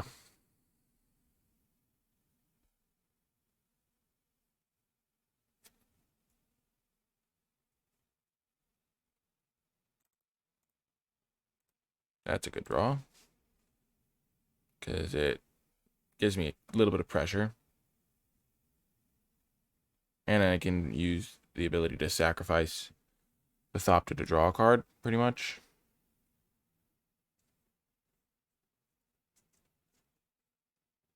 I wonder what they have in their hand. Maybe they have another color that they haven't been able to access.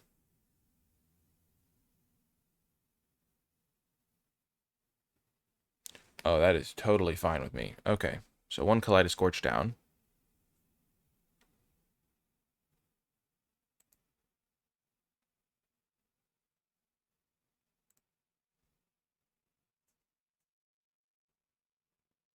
I feel like they're probably color screwed or something.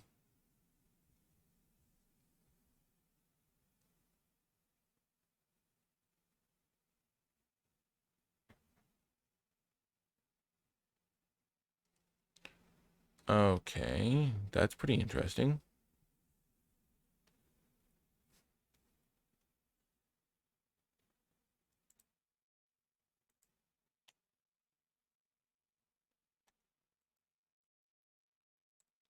I'm kind of afraid of that, not gonna lie.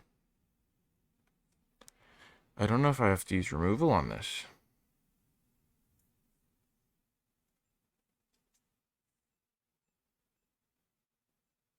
I don't think I can afford to. I have to be. There's a lot of big cards. There's a like 5 mana 8/8 thing, or 6/6 or.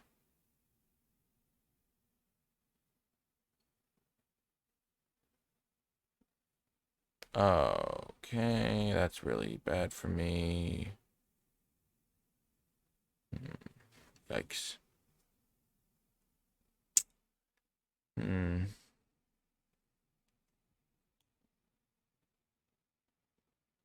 Feel like I'm actually okay with it though, because of killing this. Well, I guess they wouldn't have been able to make a clue, which is what I was really afraid of.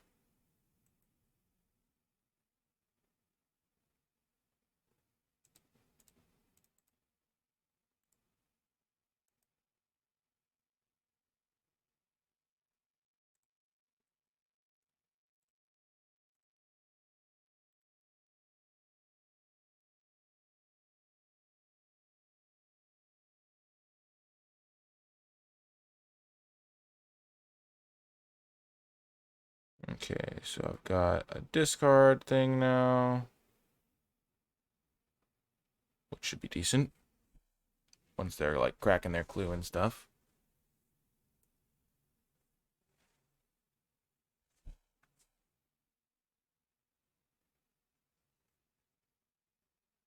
Bear was supposed to kill this. Hard to say, hard to say.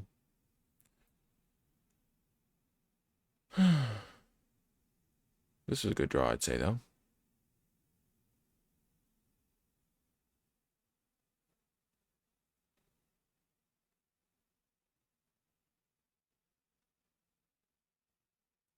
Yikes.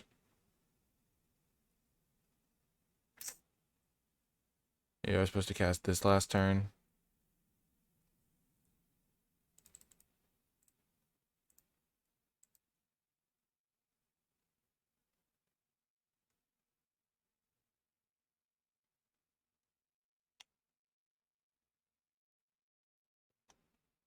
Well, that's terrifying.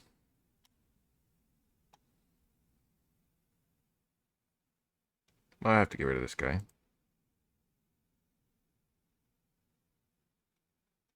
Okay, so they have the Ferris card in their hand, so if they ever draw in a multicolored spell, I'm dead. I'm just dead, I think.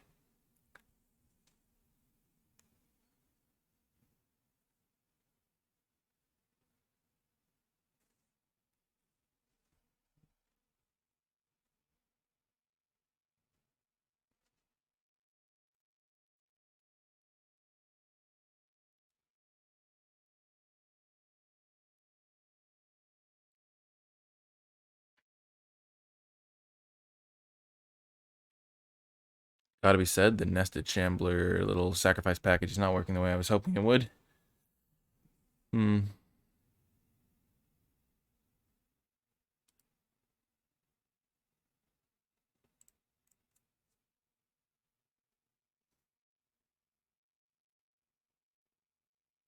Hmm.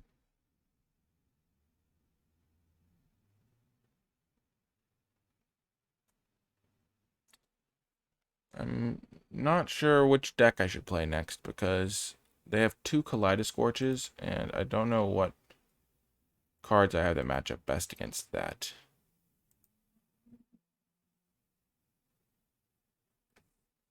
Because playing a bunch of one toughness things doesn't sound great. Ooh, tough, tough. Um,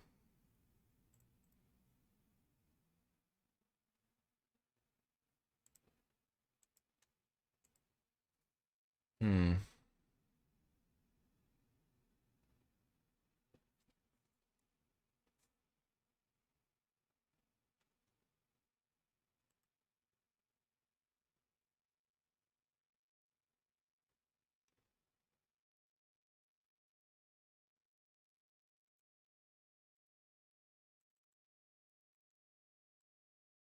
If I'd drawn that a turn earlier, I might have been able to stabilize for a little bit.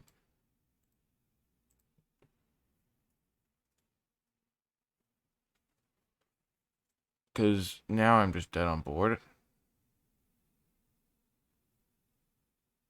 If they go for it, which they probably will.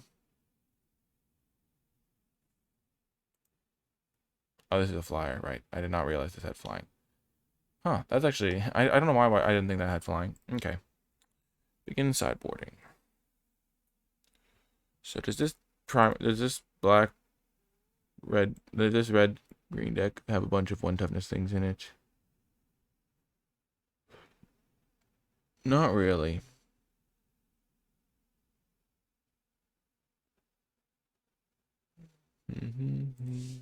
Hmm.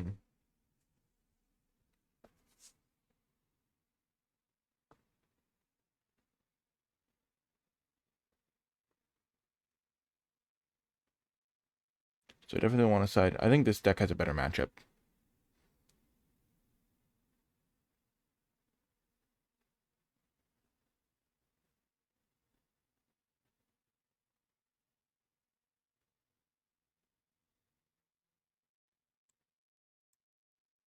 Kind of want to try that guy too. Though it's not really working well with the revolutionists. Still seems like a good card.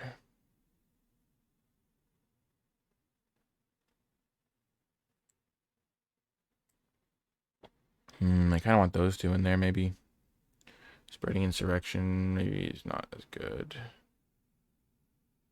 I don't want any one toughness things that if I can avoid. This thing also doesn't trade super well with things. I'll probably play the Canticle though.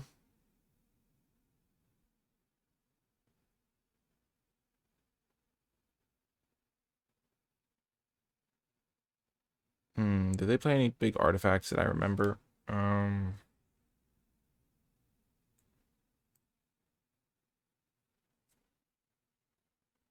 Not really. Okay, we're gonna try it like this.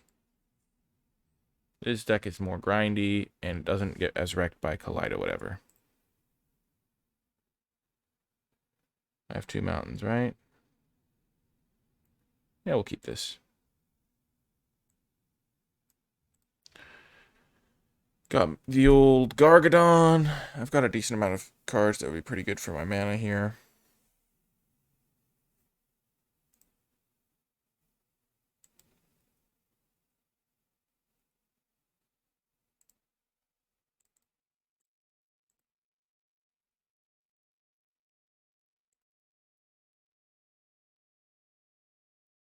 I like Gargadon.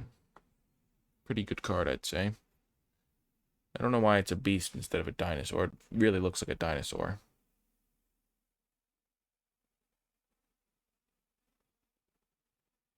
This is where I hope to draw a land.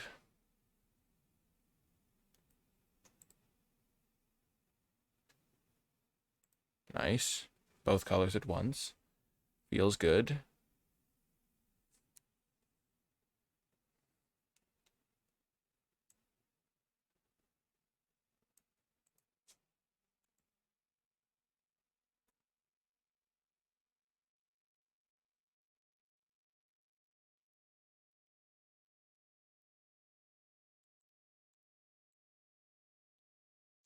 Okie doke. Brea's Apprentice coming in hot.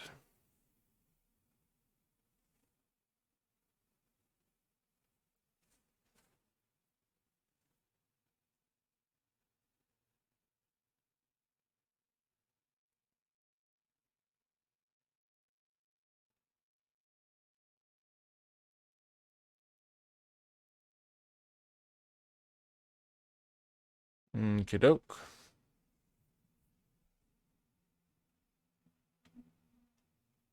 They choose haste. Interesting. Well, we have to kill their other artifact creature before we do anything else. So if I draw land, that'd be good.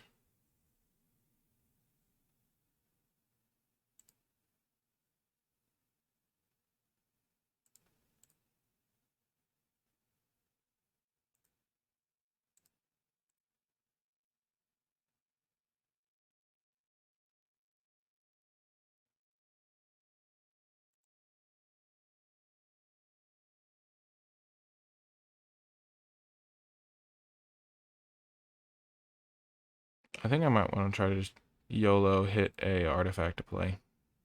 I mean a land to play.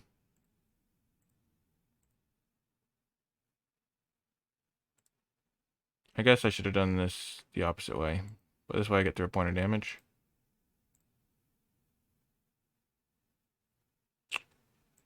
Well, I don't get to draw it, but I do get to get through it.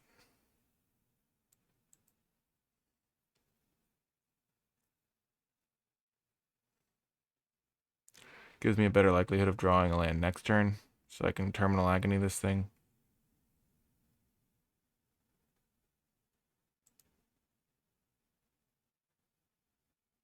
And I have Gargadon coming in, which will be nice.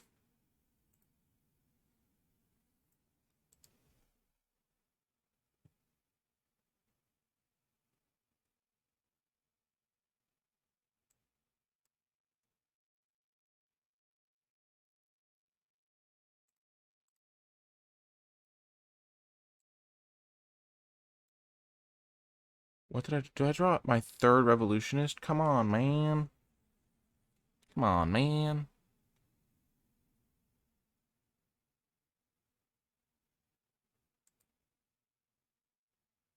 Hmm.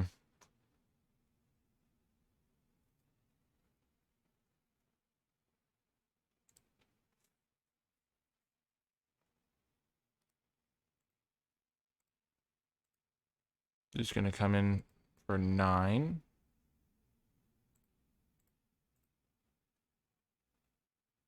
Play this guy. And pass.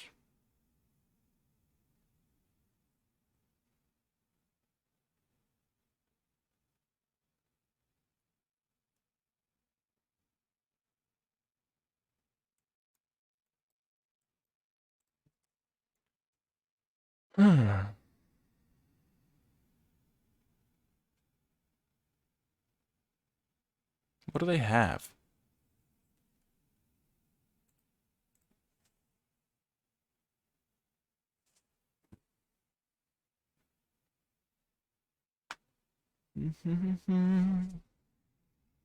Oh, create 2 food tokens.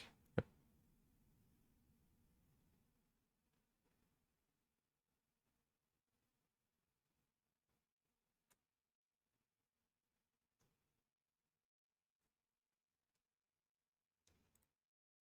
Nice draw.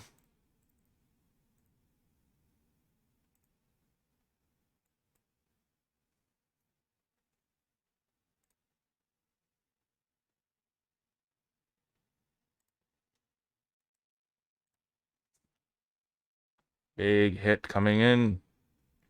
I could put him to 1.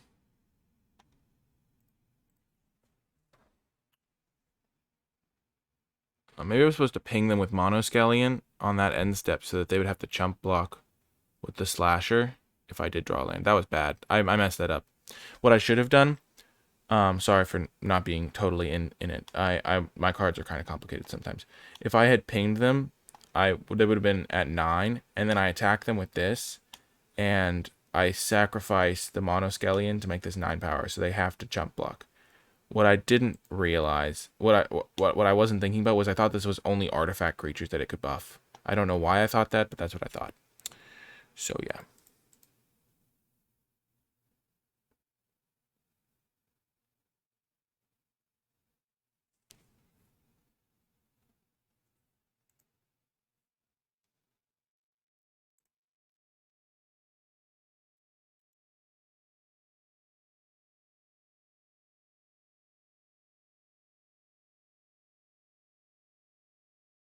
I'm just going to make another massive creature. Another 6/6. And then I can make a big attack next turn.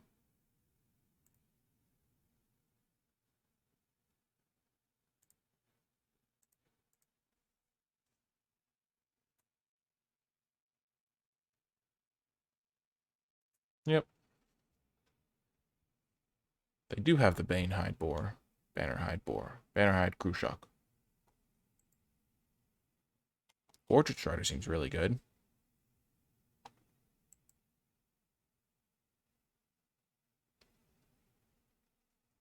So I might have potentially punted this game away. Because I might have just had to be like, okay, I have to top deck a land for the Terminal Agony play because it's just such high upside. The only downside is that I then use my Mono Scallion, but they haven't seemed like they have a lot of 1-toughness creatures anyway.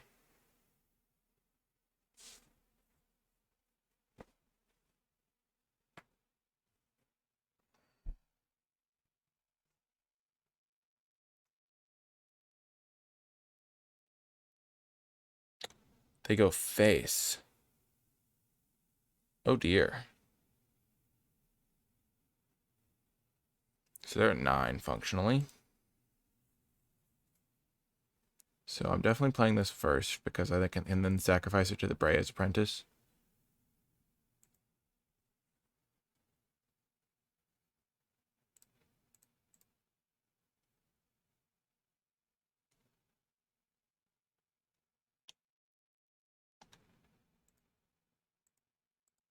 Okay, so both of these guys are lethal. I'm assuming they're going to sacrifice this to go to 9.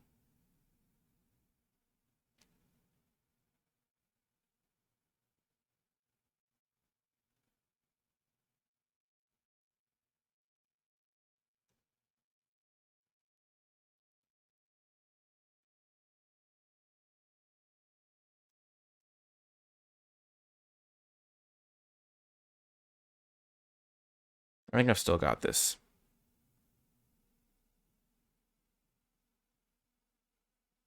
Drawing all 3 revolutionists, maybe not the best, but it would be good if I had another land.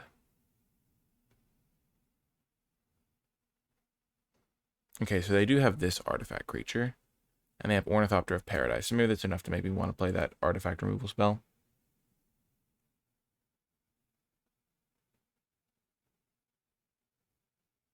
Probably worse than the discard, but what's their best block here? So this thing, they have to block all my stuff.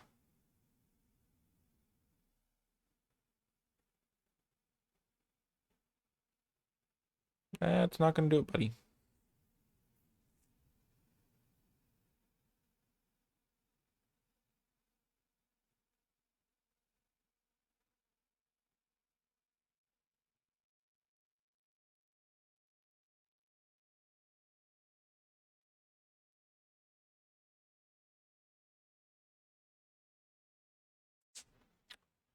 And they're using time on clock.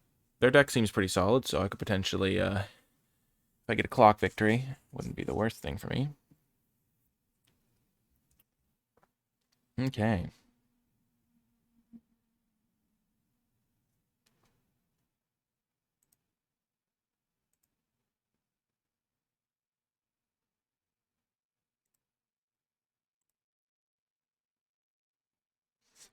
Ah!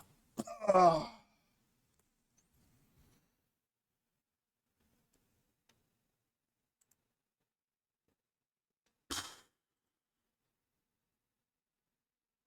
Oh, and this has trample.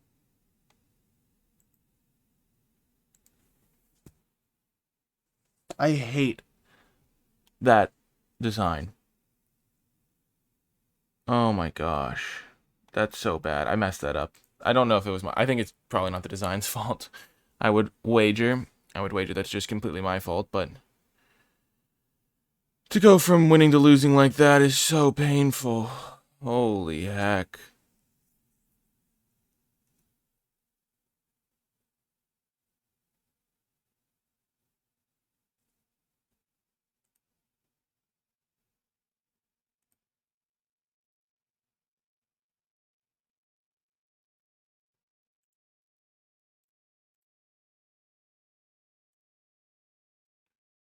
Looks like we're going to win anyway, hopefully.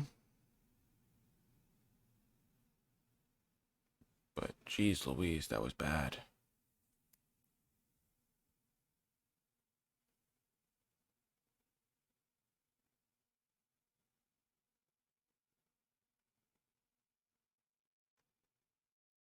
Jeez Louise.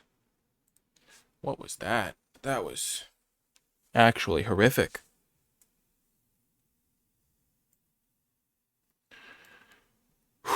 Calm myself. That was bad. Okay, so they have all those stuff that punishes 1 toughness creatures. Liquimetal Torque is interesting because it combos with the Crack Open to make anything an artifact, so I can kill anything.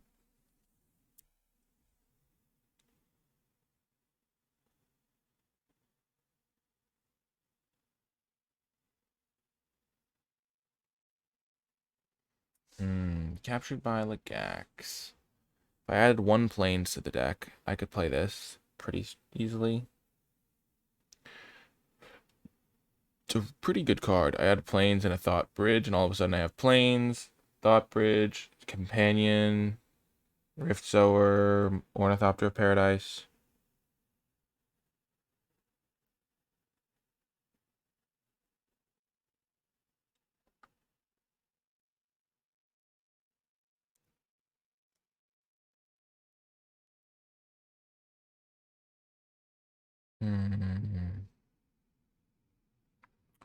Do I want to do that, though, is the question. Garganon was clutch that game. Don't really care about Squirrel Sovereign. I think Jade Avenger's just better. Don't really care about this Dray Keeper, really, either.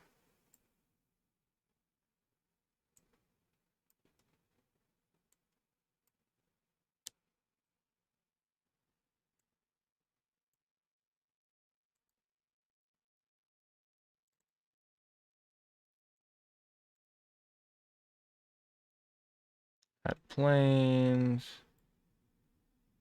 Add this bridge.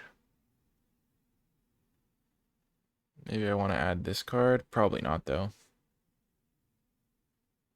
I don't know if I want Flourishing Strike. They do have a couple flyers. Scurry Oak is interesting, but I think I'll keep it in.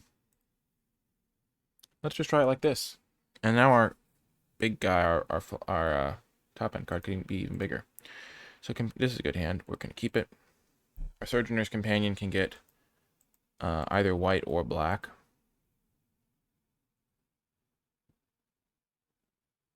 We do another Revolutionist.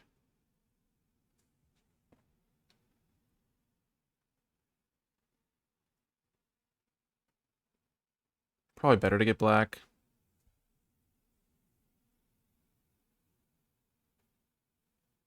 Picture another mountain.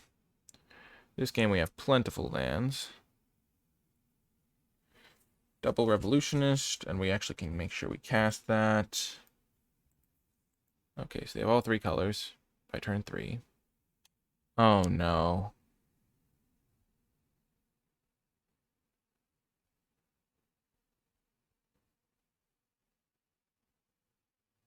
Okay, that's not that devastating.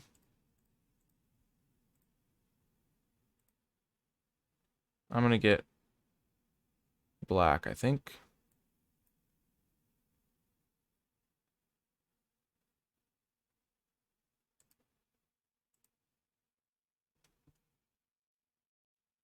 I need to find my artifact removal spell, maybe. Well, that was unfortunate to draw the bridge right then.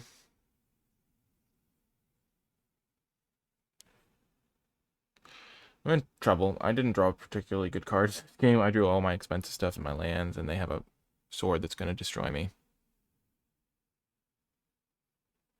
Which is not particularly great for me.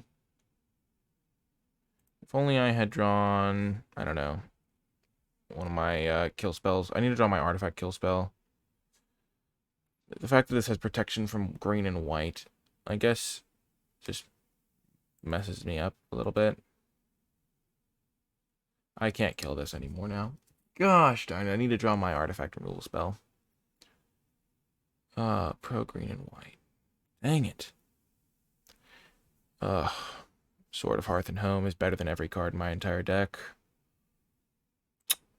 I think I'm still supposed to keep that hand I had. I had 3 spells, 4 lands.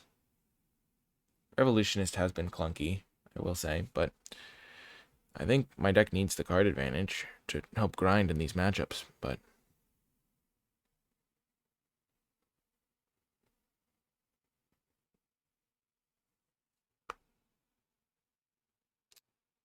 what a rip. That was good.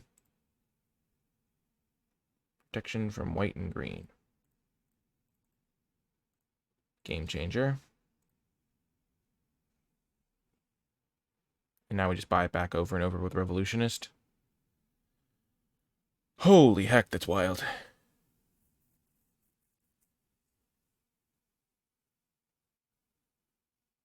They have a lot of big 6 drops that can screw me here. One jump ahead of the bread line. Da da da da da da. I am in trouble.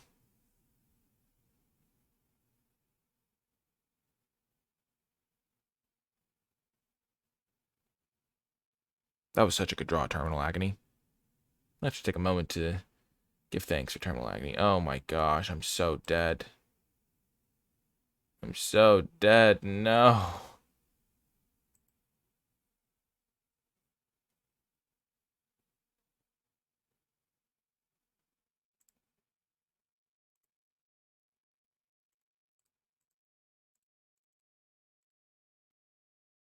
Okay.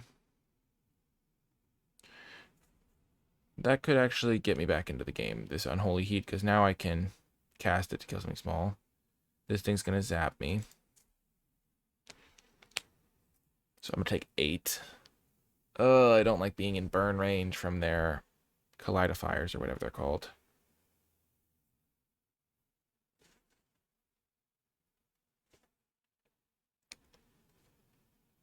But now if they play something small, I could maybe knock it out.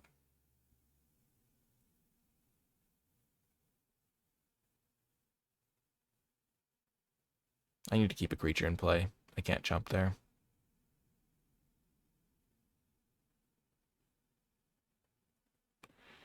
No. Gosh darn it.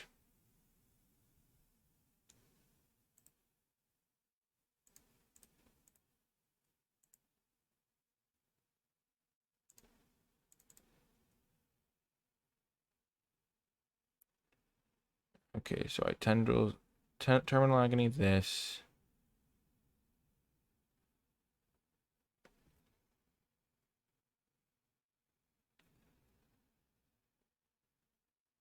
If I have 4 more card types in my graveyard. So I will have Artifact, Creature, Sorcery.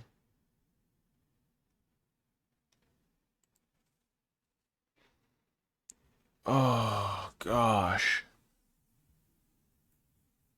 That's so close to being what I need. Unholy Heat almost does 6 because I almost have Delirium. Artifact, Creature. This is an artifact, so that doesn't help. Oh, man. I would need a way to get an instant into the graveyard.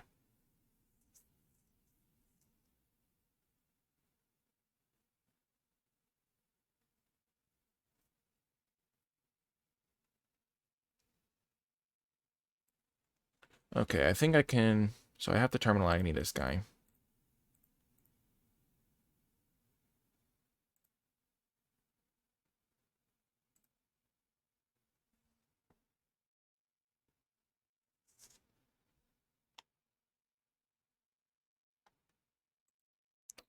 Okay, and then I can fight this plus zap it.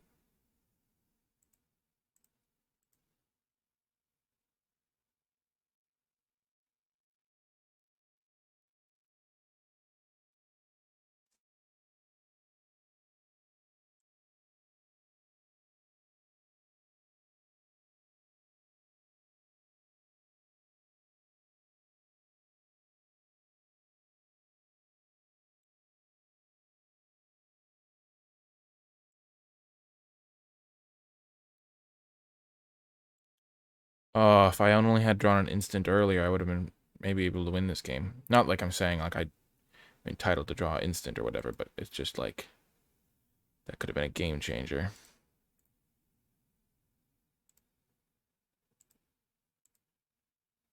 Might as well attack.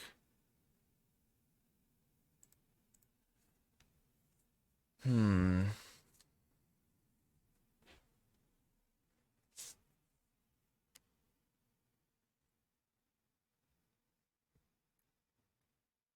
This sword has been such a bummer. So I can play Lightning Spear. I feel like I'm probably dead. They just need one Kaleidoscorch, and I'm just at too low life. I had to kill the soul because they'll just flicker the thing otherwise.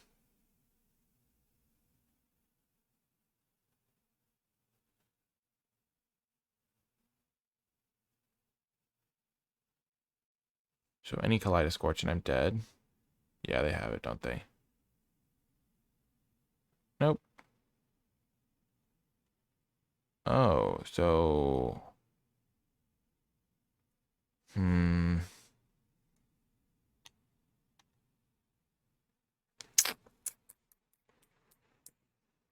Oh, it's so tough.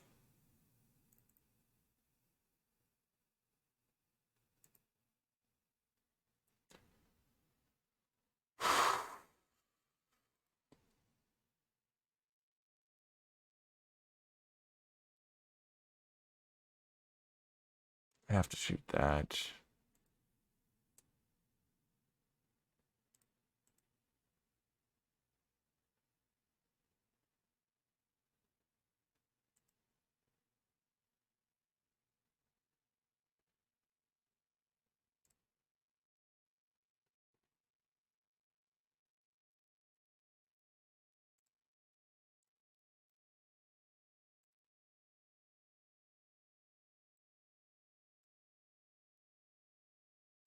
They have a combat trick of some kind, I'm sure.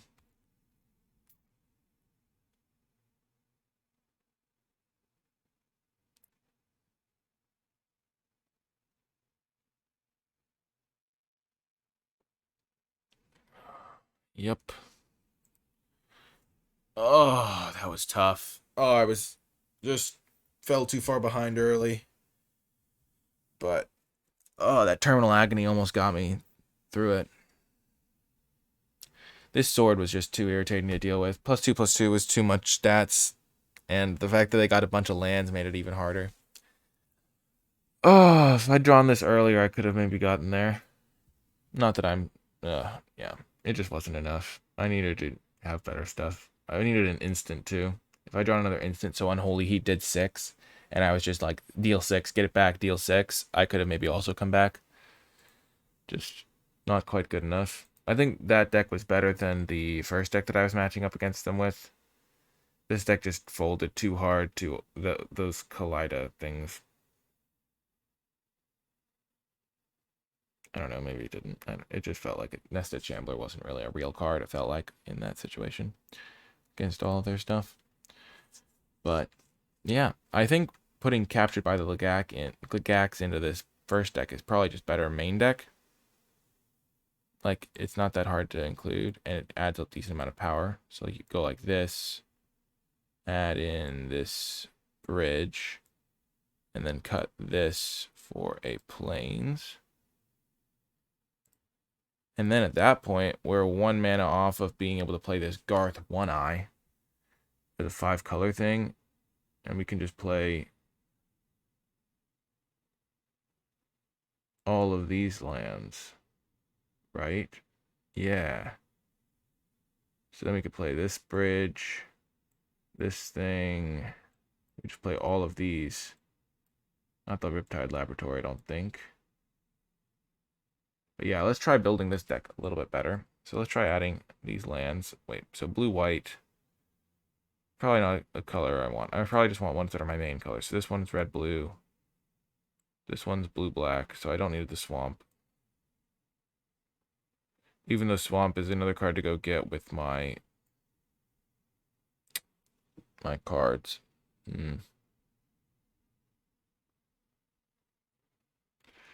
So that means that my battle plan's going to be getting my planes a lot of the time. If I get rid of this swamp now, I play this, get rid of Squirrel Sovereign, get rid of a Revolutionist maybe. I feel like I'm too fond of Revolutionist. It's just too expensive for what it does for me a lot of the time.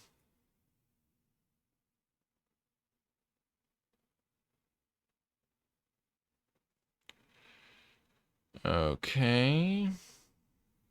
I really want to try drawing Scurry Oak because I want to see how good it feels, but I don't know how good it is.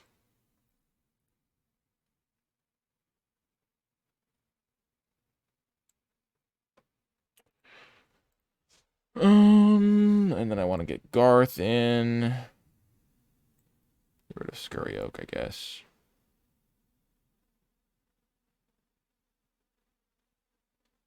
So I'm just playing all my best cards.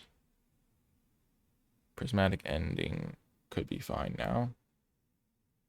This card seemed pretty good against me.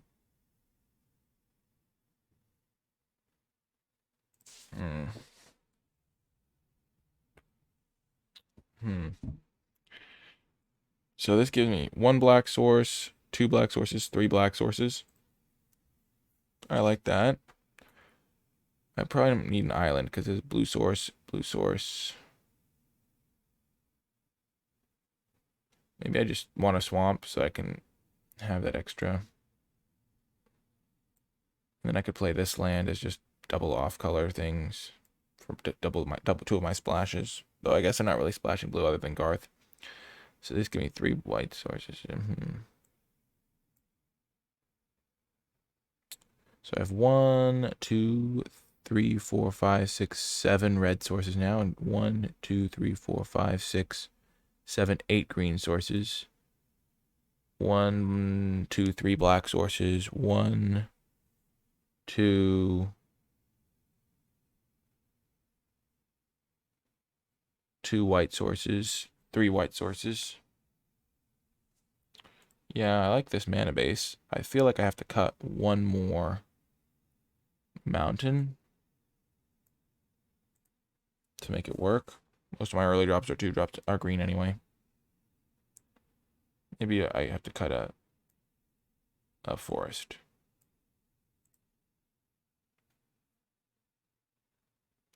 I have to cut 1 more of these cards.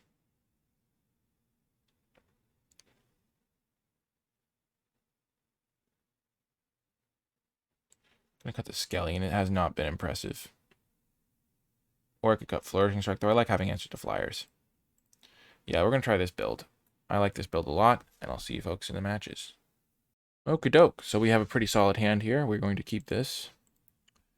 We can suspend this guy. Turn 1. I think I might need to play a swamp in this deck just so my basic land cycling card has something to go get. Of course, I've drawn every single white source in my deck. That's okay. With Ornithopter of Paradise coming down on turn 2, if I top deck a land, I can cast a 10/10 on turn 3.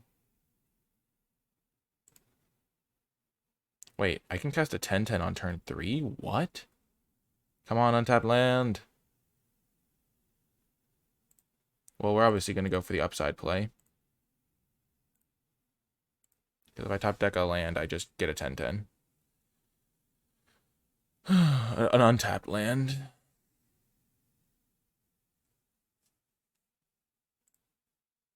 No way am I blocking.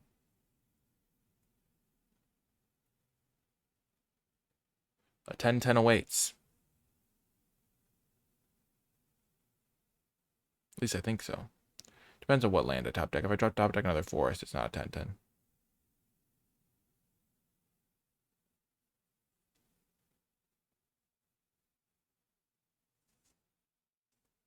No.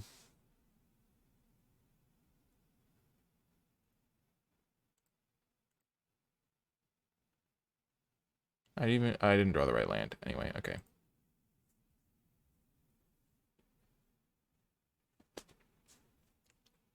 Kaleidoscorch has just been so good. That card is great.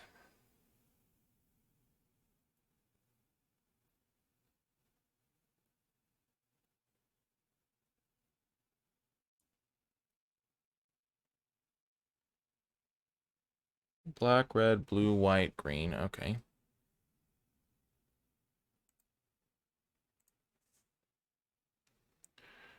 Oh, gosh. They're just throwing wrenches in my plans.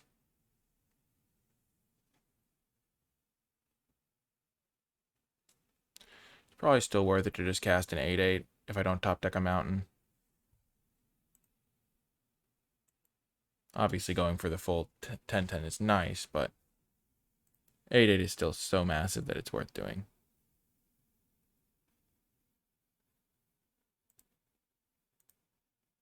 Black, blue, white, green.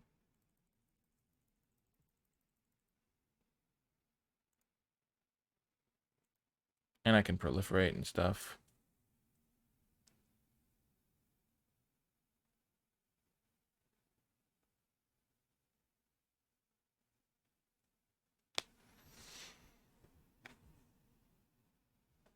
Please don't kill my guy.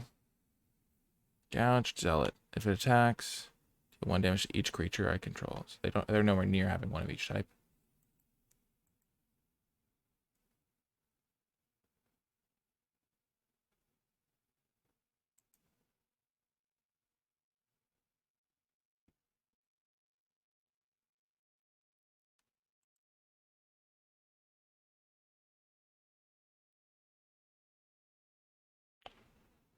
Play this tapped. I think I want to rumble.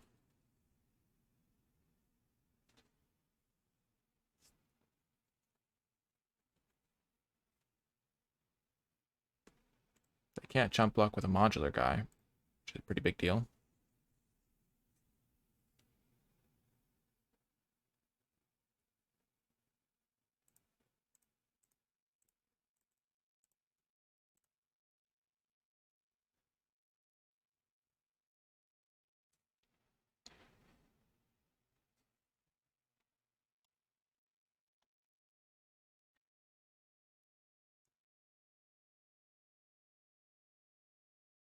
Three-turn clock here.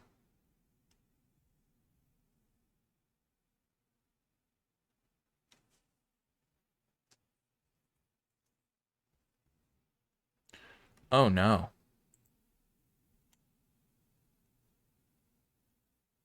Oh no. That card is very good in this situation. Probably just generally too.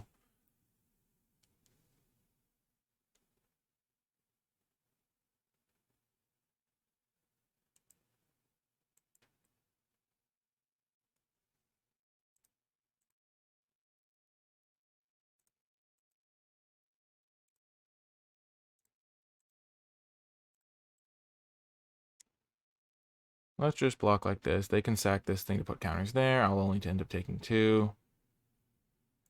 I'll end up with 1. No, they can sack this to kill this squirrel.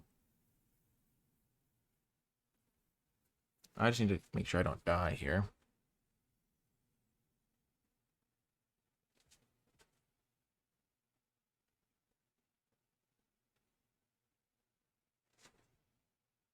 They attacked with their Ornithopter, which is really funny. Because I don't think there's ever a universe where they buff that guy.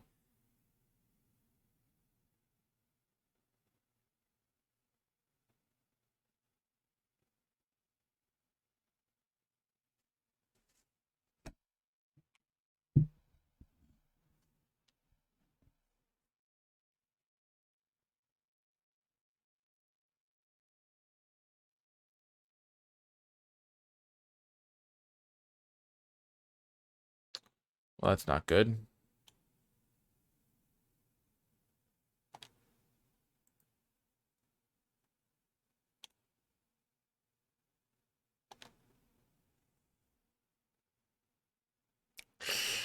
Ouch.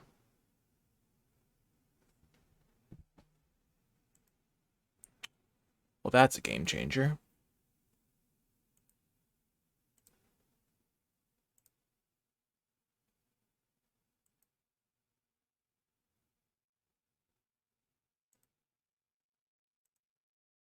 Fight this thing.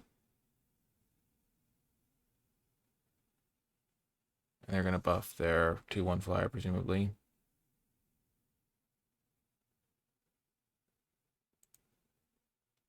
And this way they don't gain life. And I get to make it a 9/9, so it's still a 2-turn clock.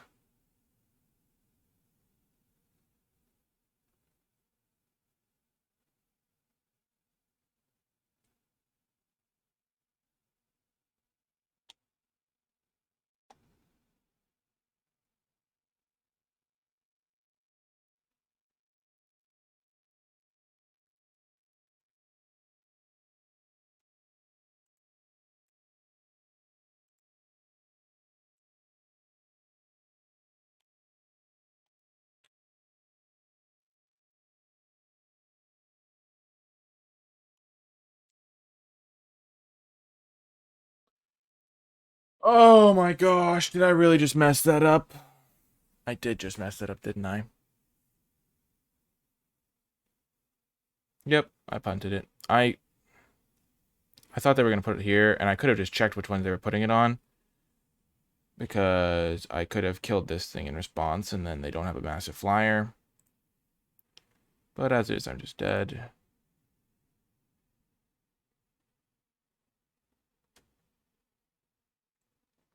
They attack me for 4, 8. Yeah, I'm just dead. I'm so sad. Oh my gosh, I could have won that game. Gosh. And then I didn't need to attack. I'm so sad.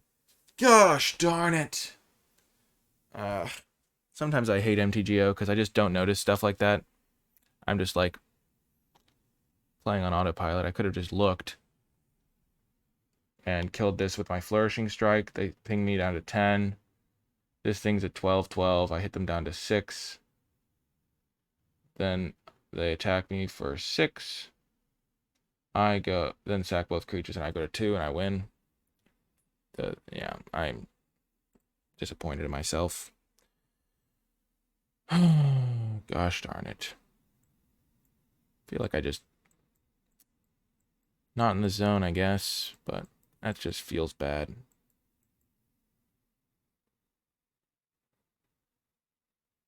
Because I had that one.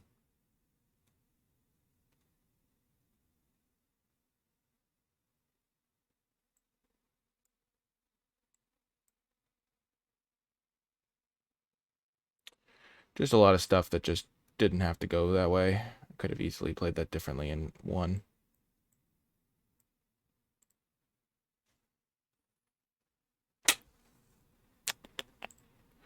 Well, feels bad to punt. As they say in the old Irish, sucks to suck. But, okay. It's one of those things where, like, it's not even like a... It's very... It's kind of different from a misplay in that it's like a... There's some misplays that I would just never make if I was playing in paper. And that's one of them, where it's just like... Yeah, okay. Looks like we're going to win this game, though. We got a good start. Yeah. I just don't think I would ever, yeah, mess that up in real life where I'm actually, like, seeing what their cards are doing. Okay, what are they doing? Okay, so my creature gets -3, -0. But it still has Bushido.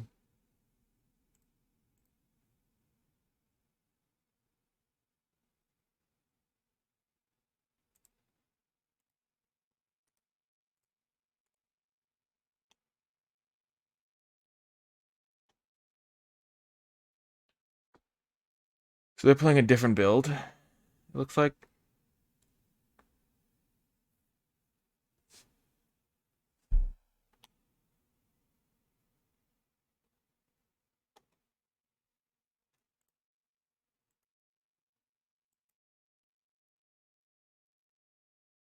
Yeah, they're playing a different build.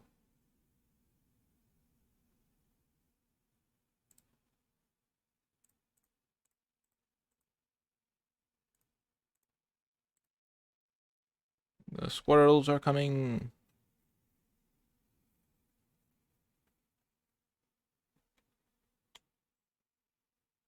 So I can start activating that.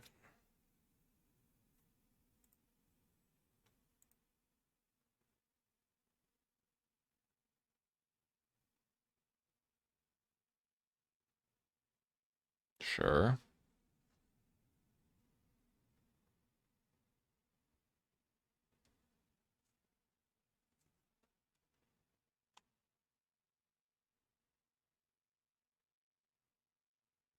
Oh my gosh. Wow.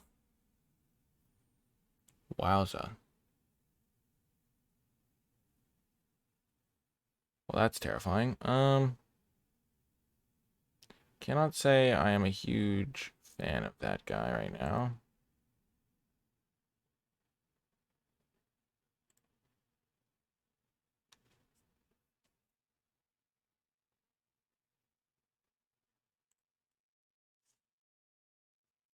I'm just gonna hold back, I guess. I don't really have anything going.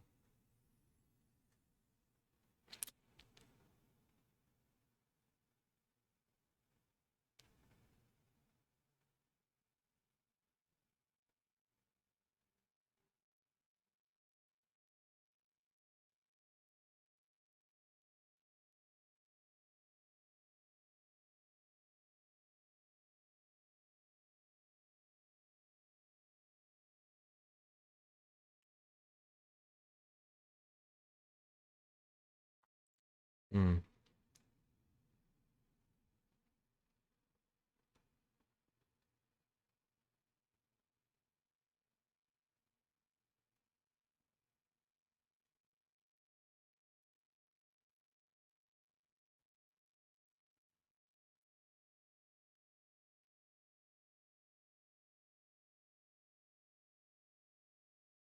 Another thing that's tough about Magic on MTGO is that it's very slow to play.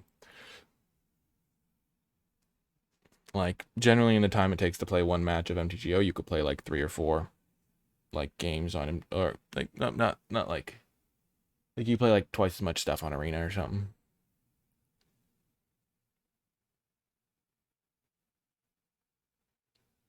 You're gonna have to really get the most value possible out of this Flourishing Strike.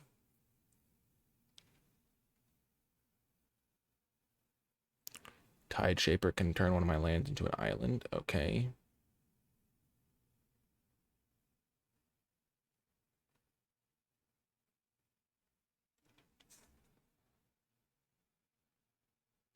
Presumably my mountain or my plains.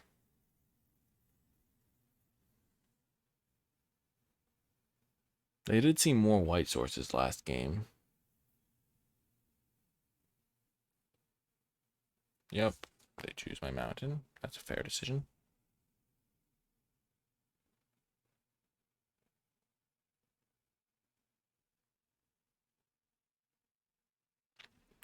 That's a weird card.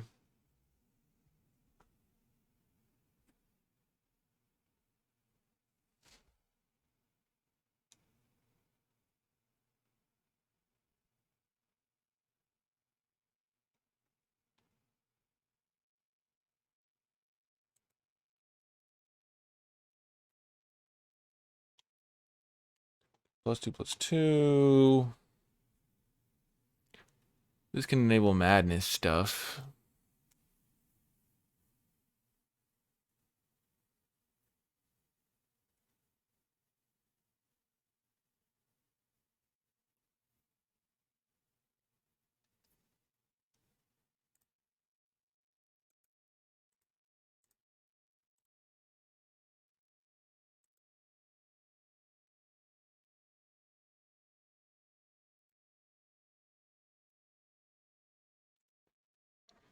Send in the squirrels.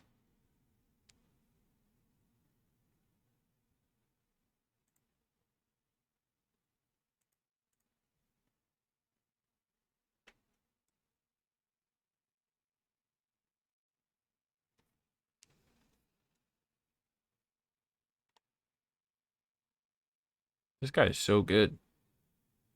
Love Jade Avenger.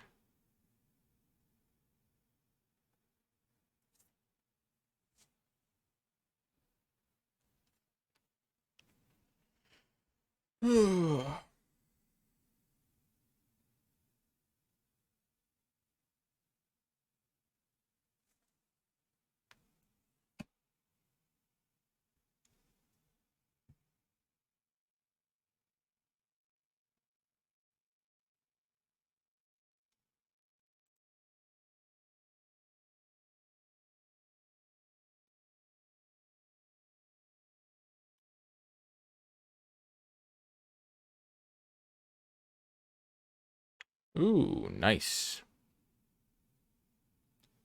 1, 2 artifacts that cost 5.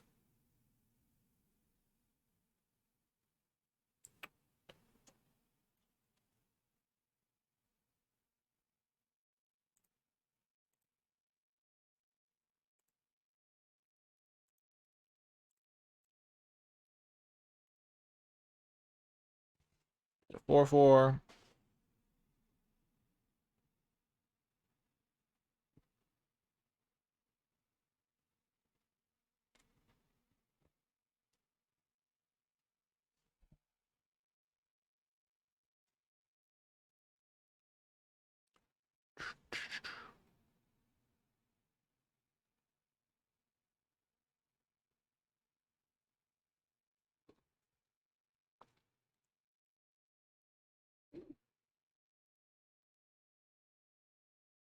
The set seems interesting so far. Lots of support for multicolor stuff.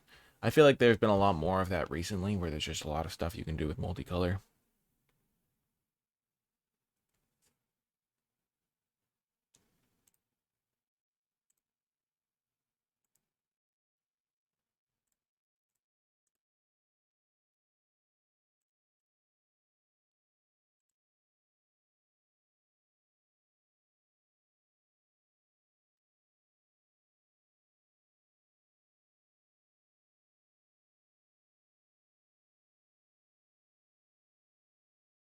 They can discard a card.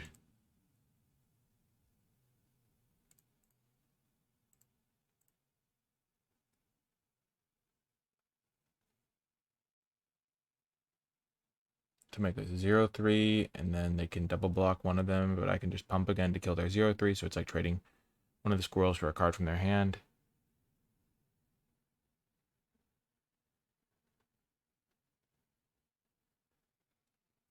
I have 2 situational cards here.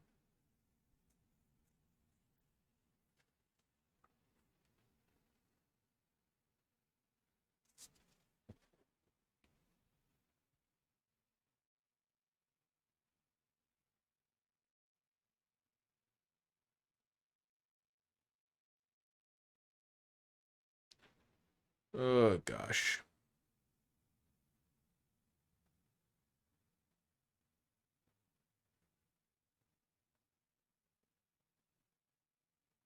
I also feel like when I play on MTGO, I play faster because I'm like, oh gosh, let's just go, go, go. But I sometimes neglect things, like when I sacrifice the wrong creature. Oh, goodness gracious me. They don't have anything to go get, though. They just get an extra 0/3 crab, which is nice.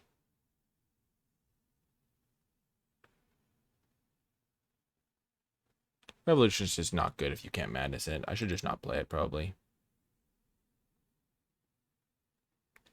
Wow.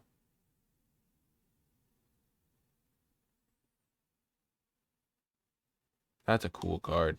Neat design.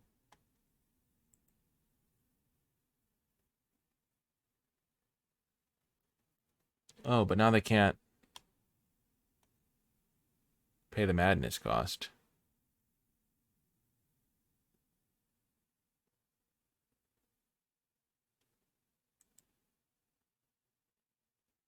I think I will go for the kill on the 5/5.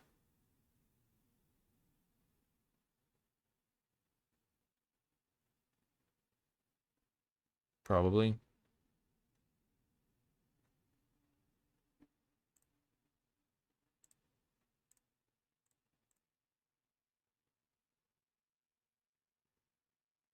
But now that guy's gone,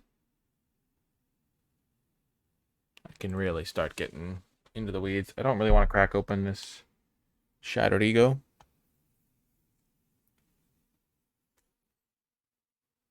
Uh-huh. Oh my gosh, that's devastating. They get to draw two? Oh no. Tough, tough. Tough cookie there. So the cookie crumbles, though.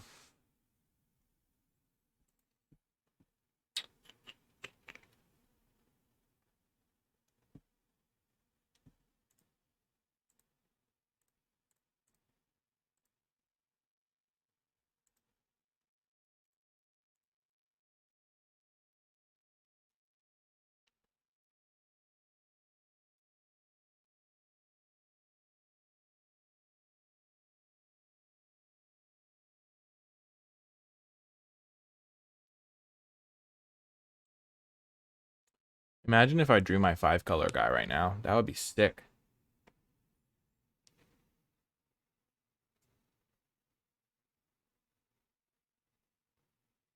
Because I could actually cast him. Sacrifice Partial Mirror to draw a card. Okay.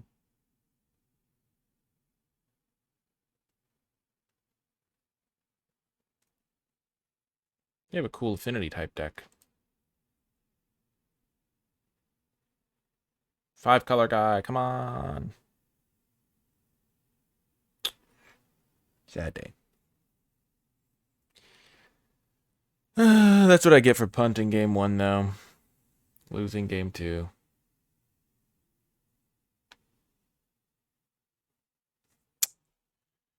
Dang it. I'm kind of disappointed. But, I mean, not really a huge deal in the scheme of things.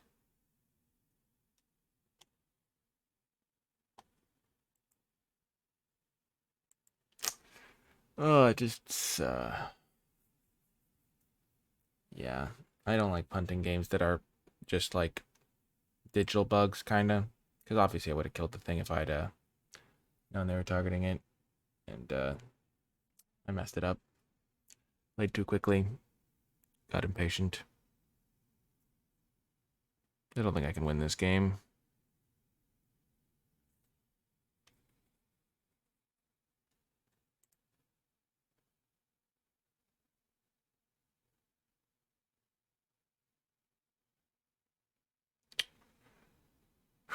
So I take 2 from this.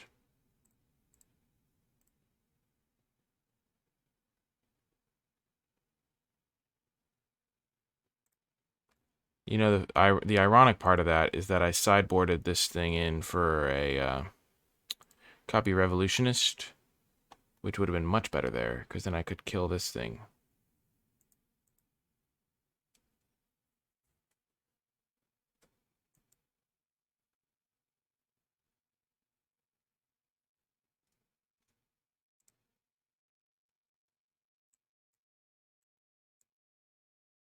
Going face makes sense.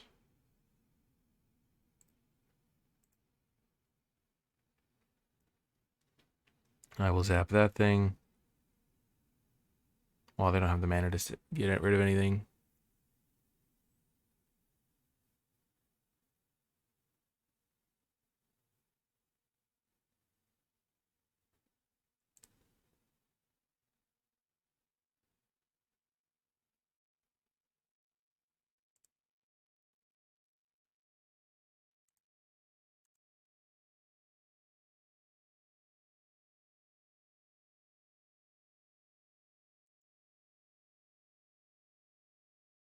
So they have infinite 1/4s. Maybe this thing's better than I thought it was. Oh. Yeah, I'm dead. Oh, well, tough, tough, tough. But we're going to go back to the drawing board and actually play with the one deck that went 2-0. Now that we've experimented a lot, that's the only deck that won a game, really. So we're going to be going to this deck, seeing how it can perform in our final round. I'll see you there. Okie doke, welcome to the final round. I did make one change to the deck. I added Battle Plan over the Revolutionist, because I think Revolutionist is just bad. So That's what I've learned, at least, or seemed to learn.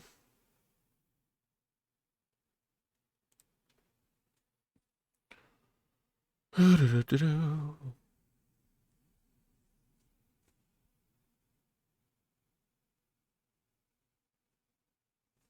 we have multiple rift sowers.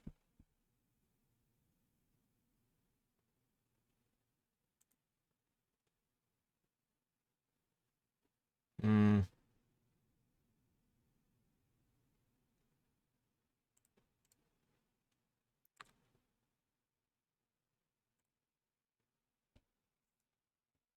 I think I'll just go with the Skellion.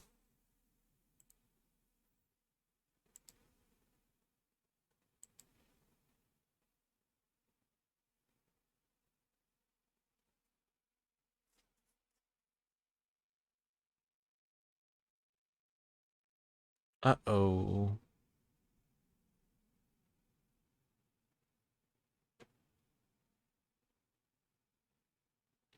Tireless Provisioner seems great. Oh my gosh. We are in trouble.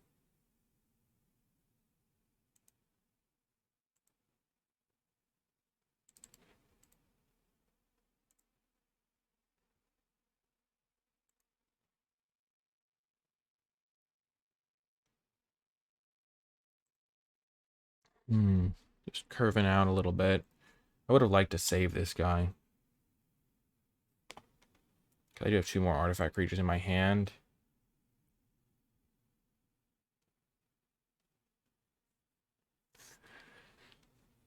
Oh, gosh.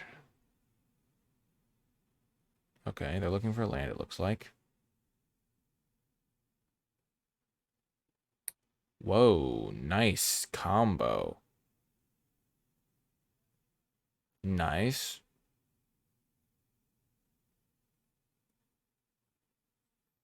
The more I see the cards available, the more I realize that my grindy deck really doesn't have a lot of the grindy tools available in this set.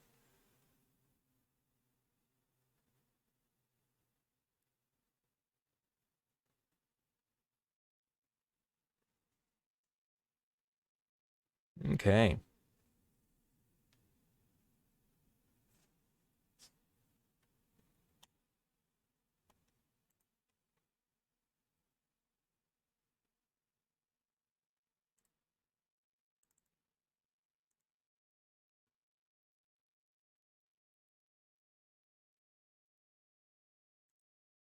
And then I can zap some stuff with that guy. Whew. Do I want to zap the Provisioner now? Kind of. But they only have 1 card in hand.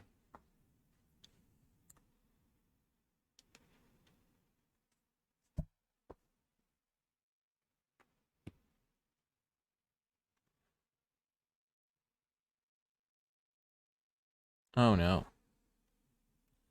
That is a lot of squirrels. Squirrel.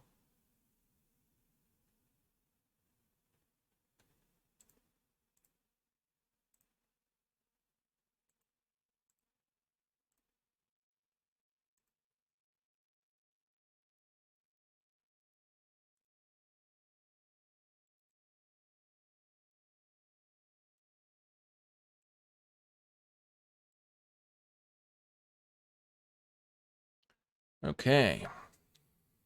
Now if this thing dies, I can put the counters on the Skellion. And this thing can become a 3/3 flyer eventually. I can sack a land, and I can get an artifact creature in the bin, and I'm golden.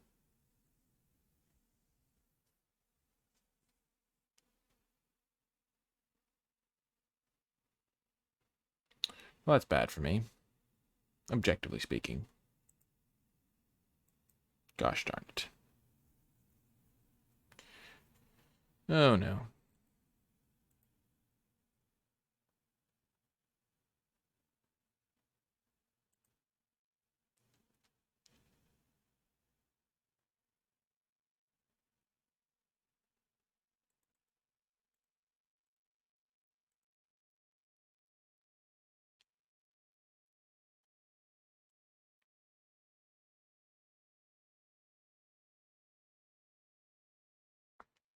Ugh, this card is so good.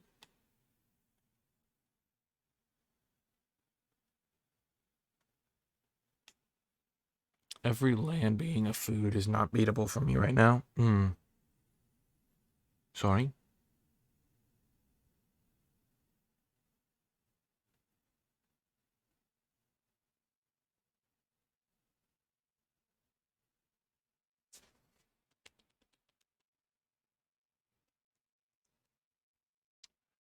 I might just be on the play a massive, try to get my 3/3 flyer rolling, and then hit him every turn.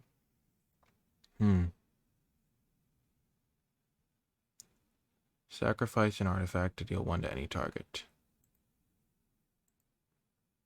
Sacrifice this thing. No, I'm going to make sure I get the stupid thing. Right, so I need to kill this thing. Sack to kill that. Sack that guy. 2 counters on this thing.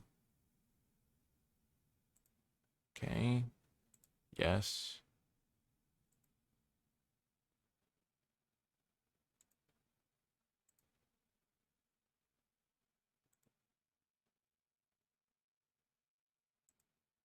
Oh, it's not an artifact. That changes matters.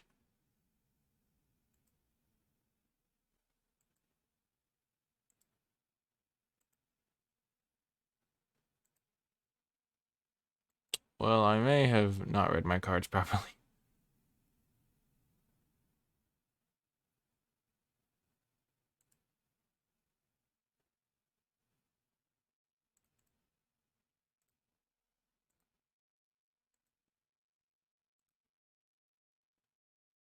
God, I'm on a 5-turn clock now.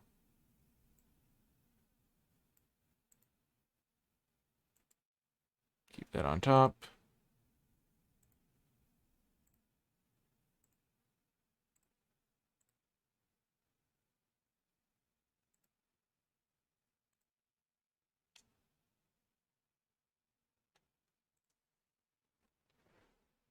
Abundant Harvest, sure.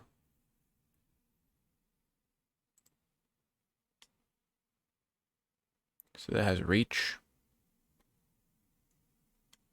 Okay.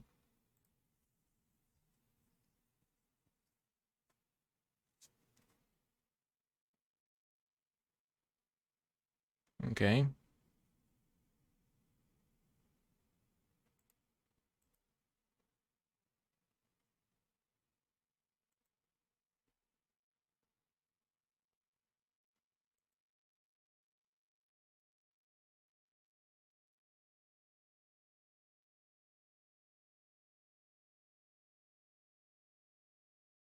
Just have to hold on a little bit longer. I also have some more burn in my deck. I've got another lightning spear. I got another foundry helix.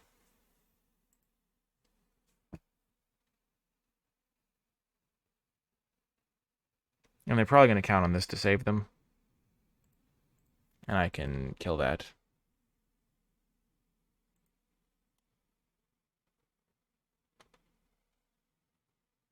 Upkeep.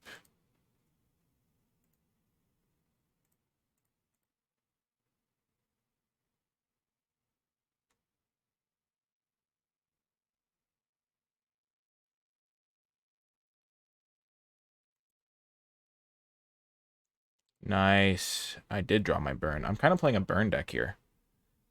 This deck is a lot of fun. Okay, put in the graveyard.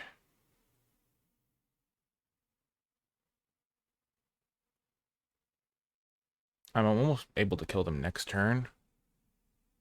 Play this, equip, they go to 2. Oh no, I can kill them next turn.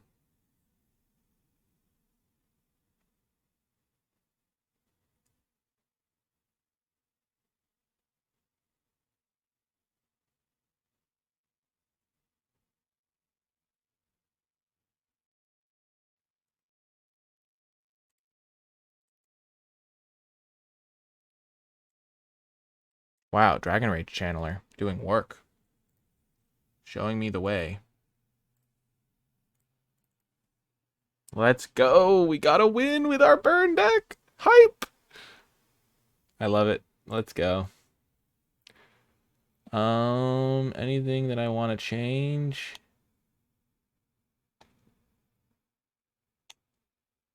Soul of Migration, maybe, because they don't seem to have a lot of flyers.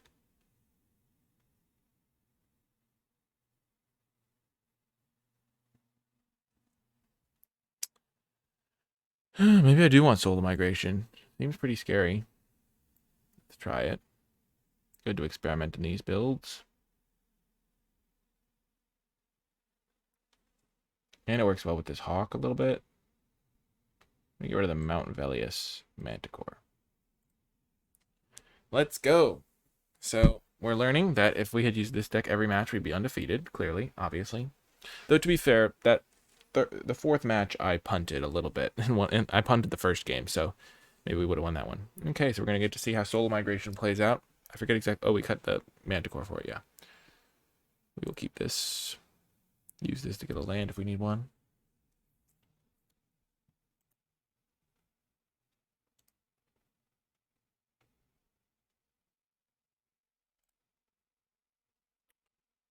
Oh yes, Rift Soa.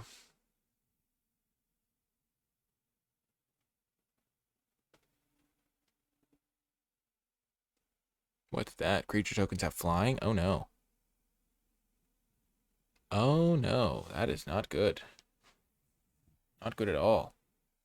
No bueno.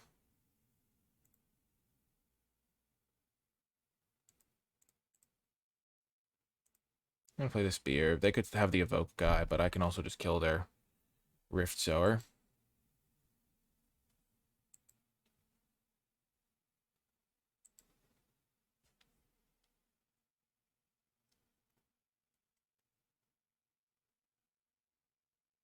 Ah! Fetch from green and white, just what I hate to see.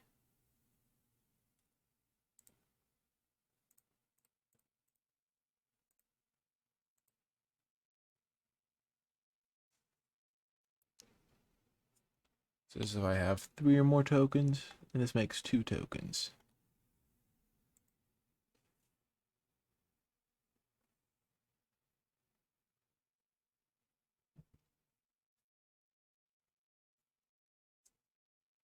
Oh yes, fire, nice, let's go. Oh, never mind, they're screwing me. They are messing me up.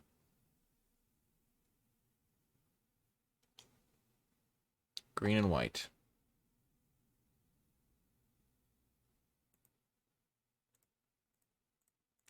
Ah, why do I have to lose this mythic sword? It's so unfair.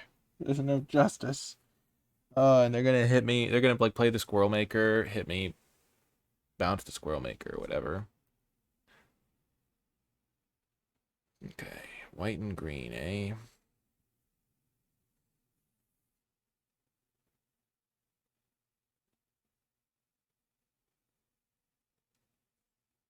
I was so happy when they played it too, because for a second I was like, oh, I got him.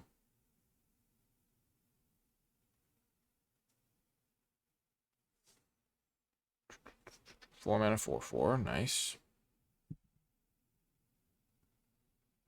Oh no, they're gonna make 4/4 out of that guy.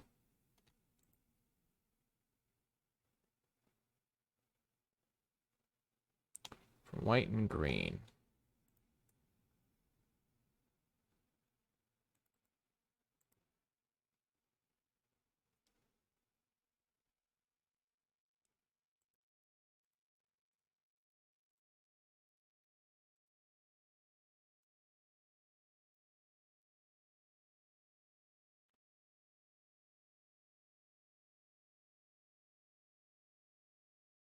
I have to play this one because otherwise they'll equip this guy.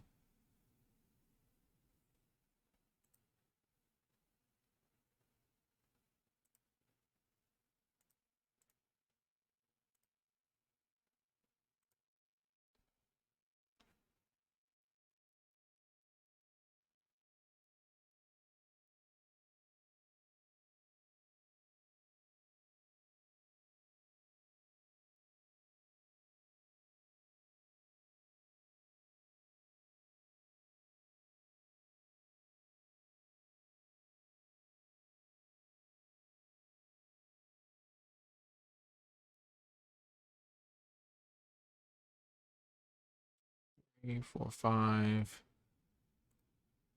6.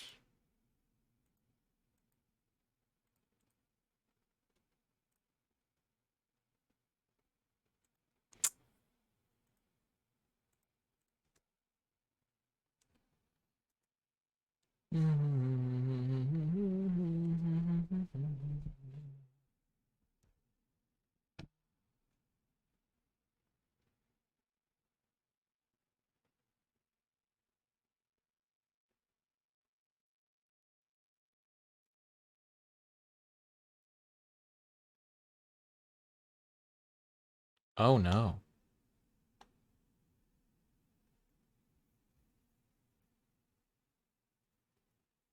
I have to kill that, or they'll just do it over and over.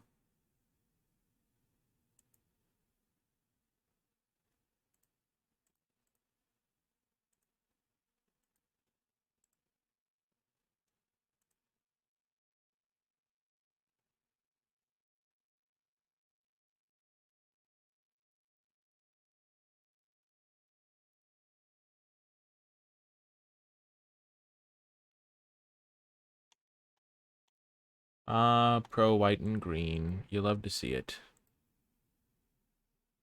I'm just so dead.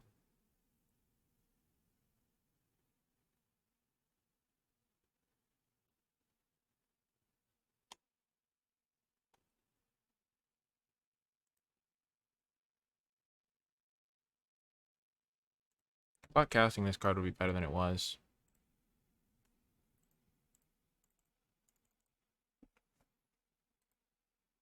I'm just gonna concede. I can't win here. Okay, new game plan. We're not gonna play Slag Strider because the card has seemed bad. Instead, we will play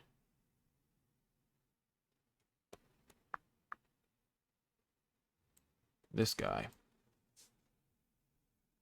Because that card seems actually okay in my deck.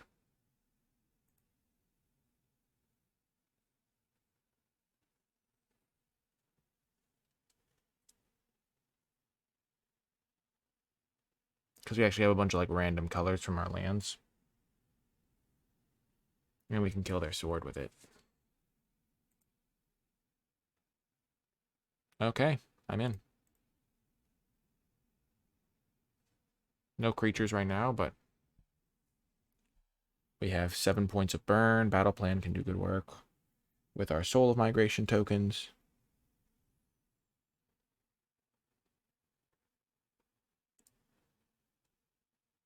I wonder if they'll suspend a guy on turn 1. Nope, let's go. Nice, there he is.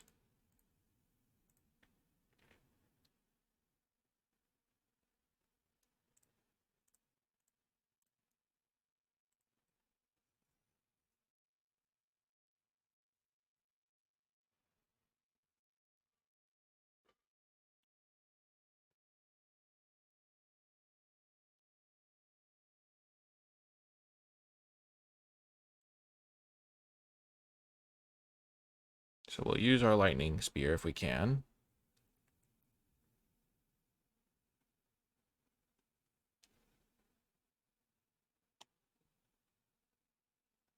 Oh my gosh.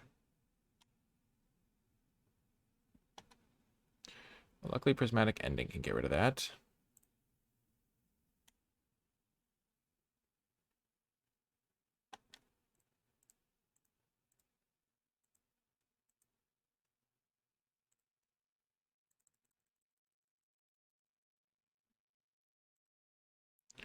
I hate to get rid of my answer to the sword, but I don't know if I can have any other options. Okay, Unholy Heat. I want to draw a land here. So I can get these soul tokens going.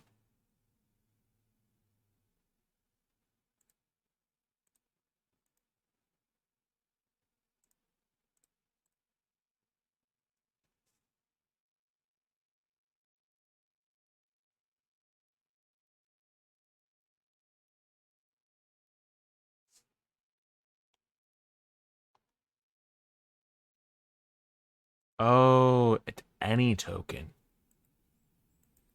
Well, that's reasonable. Totally fair.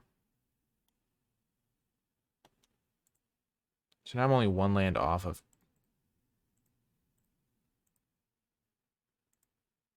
just getting this thing as well. So I'm just gonna...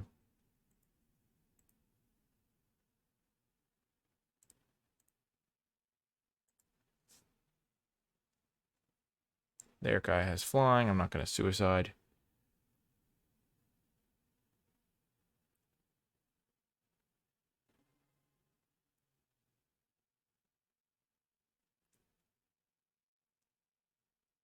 I'm terrified of their squirrel guy.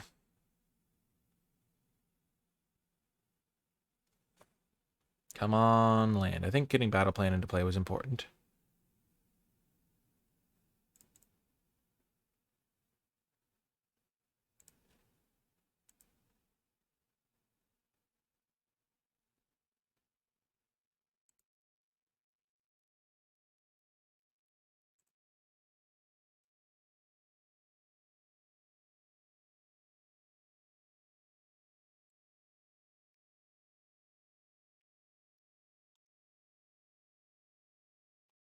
That can only be used as sorcery, which is nice.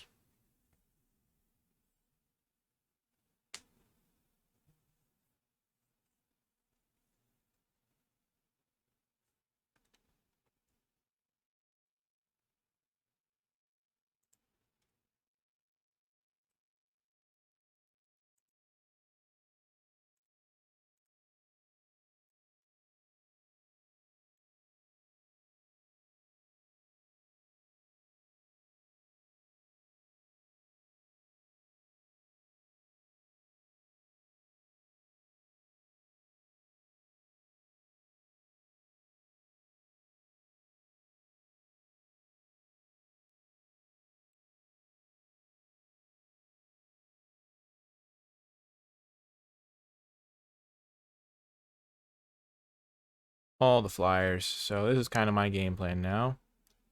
I'll have to try and beat their reach creature by just using this lightning spear or something. But I do have a lot of flying. Fortunately, this combine thing is really bad for me if they just get one of their squirrel makers. Oh, man.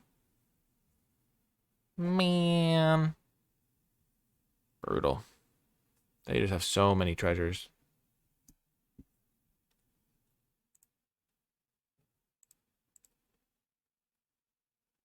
Gosh darn it.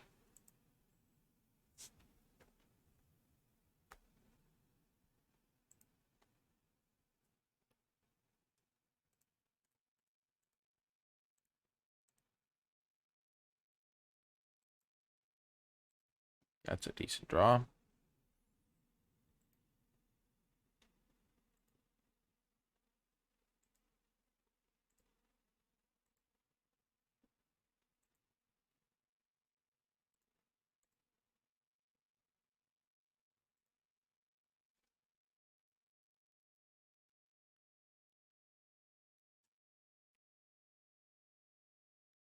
Wow, that was actually a really good draw. My goodness. I can make my Thopter a 5/5 now? I mean a 6/6.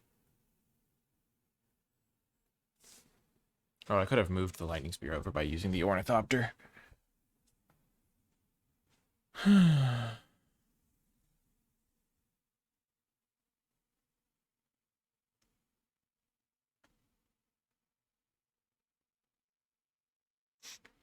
No.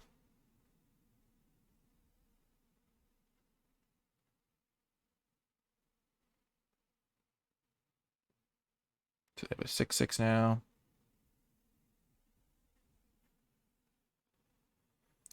6/6 reach, eh?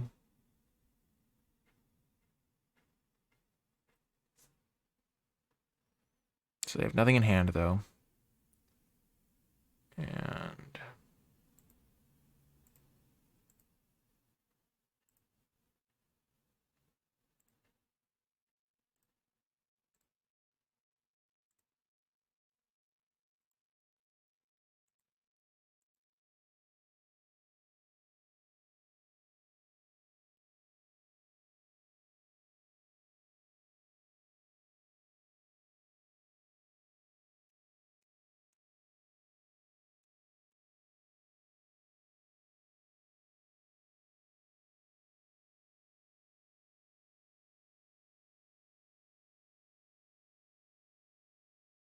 So I can put 5 counters onto something.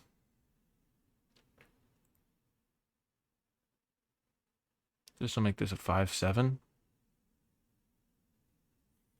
Or I can just have a 6/6.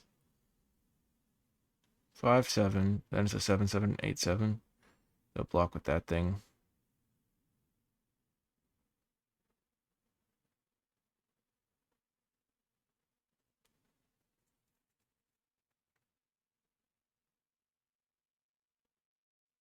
This would be a 6/6. It can block. It can just attack into this guy on its own. I like turning the Ornithopter into something useful.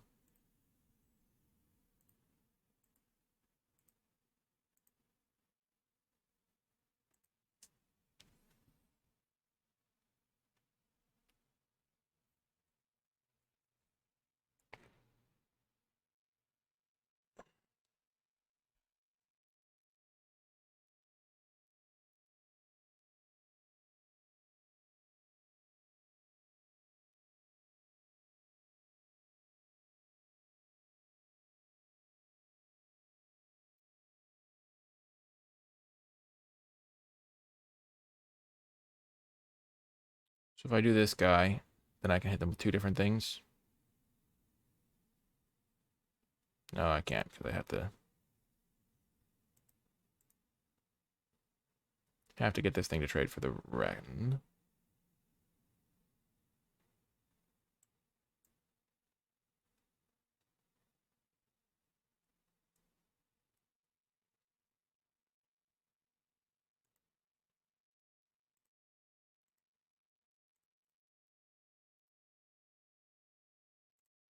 Come on, Mouser.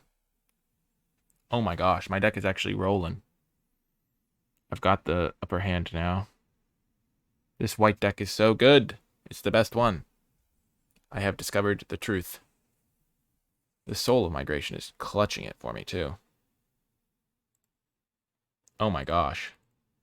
We actually have 3 tokens for Sanctuary Raptor? Let's go.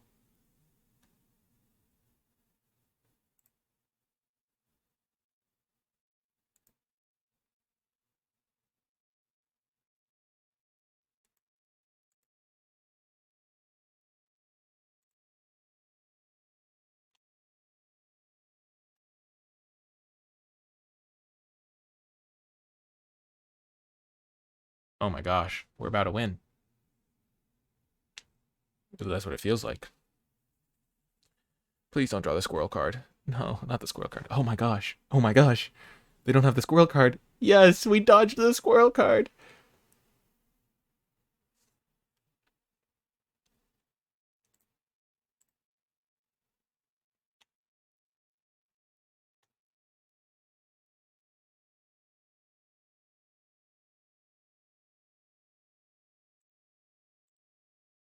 Counter there. Oh my gosh. The scrappy little white-red aggro deck turns out to be my best one. And now I get to actually use Sanctuary Raptor. Boom! Got the win. Pretty exciting. I mean, we discovered that our non-aggro decks were bad. I mean, this was more of an experimental thing than anything. So like 0-2 with our kind of first take on the red-green splashing black.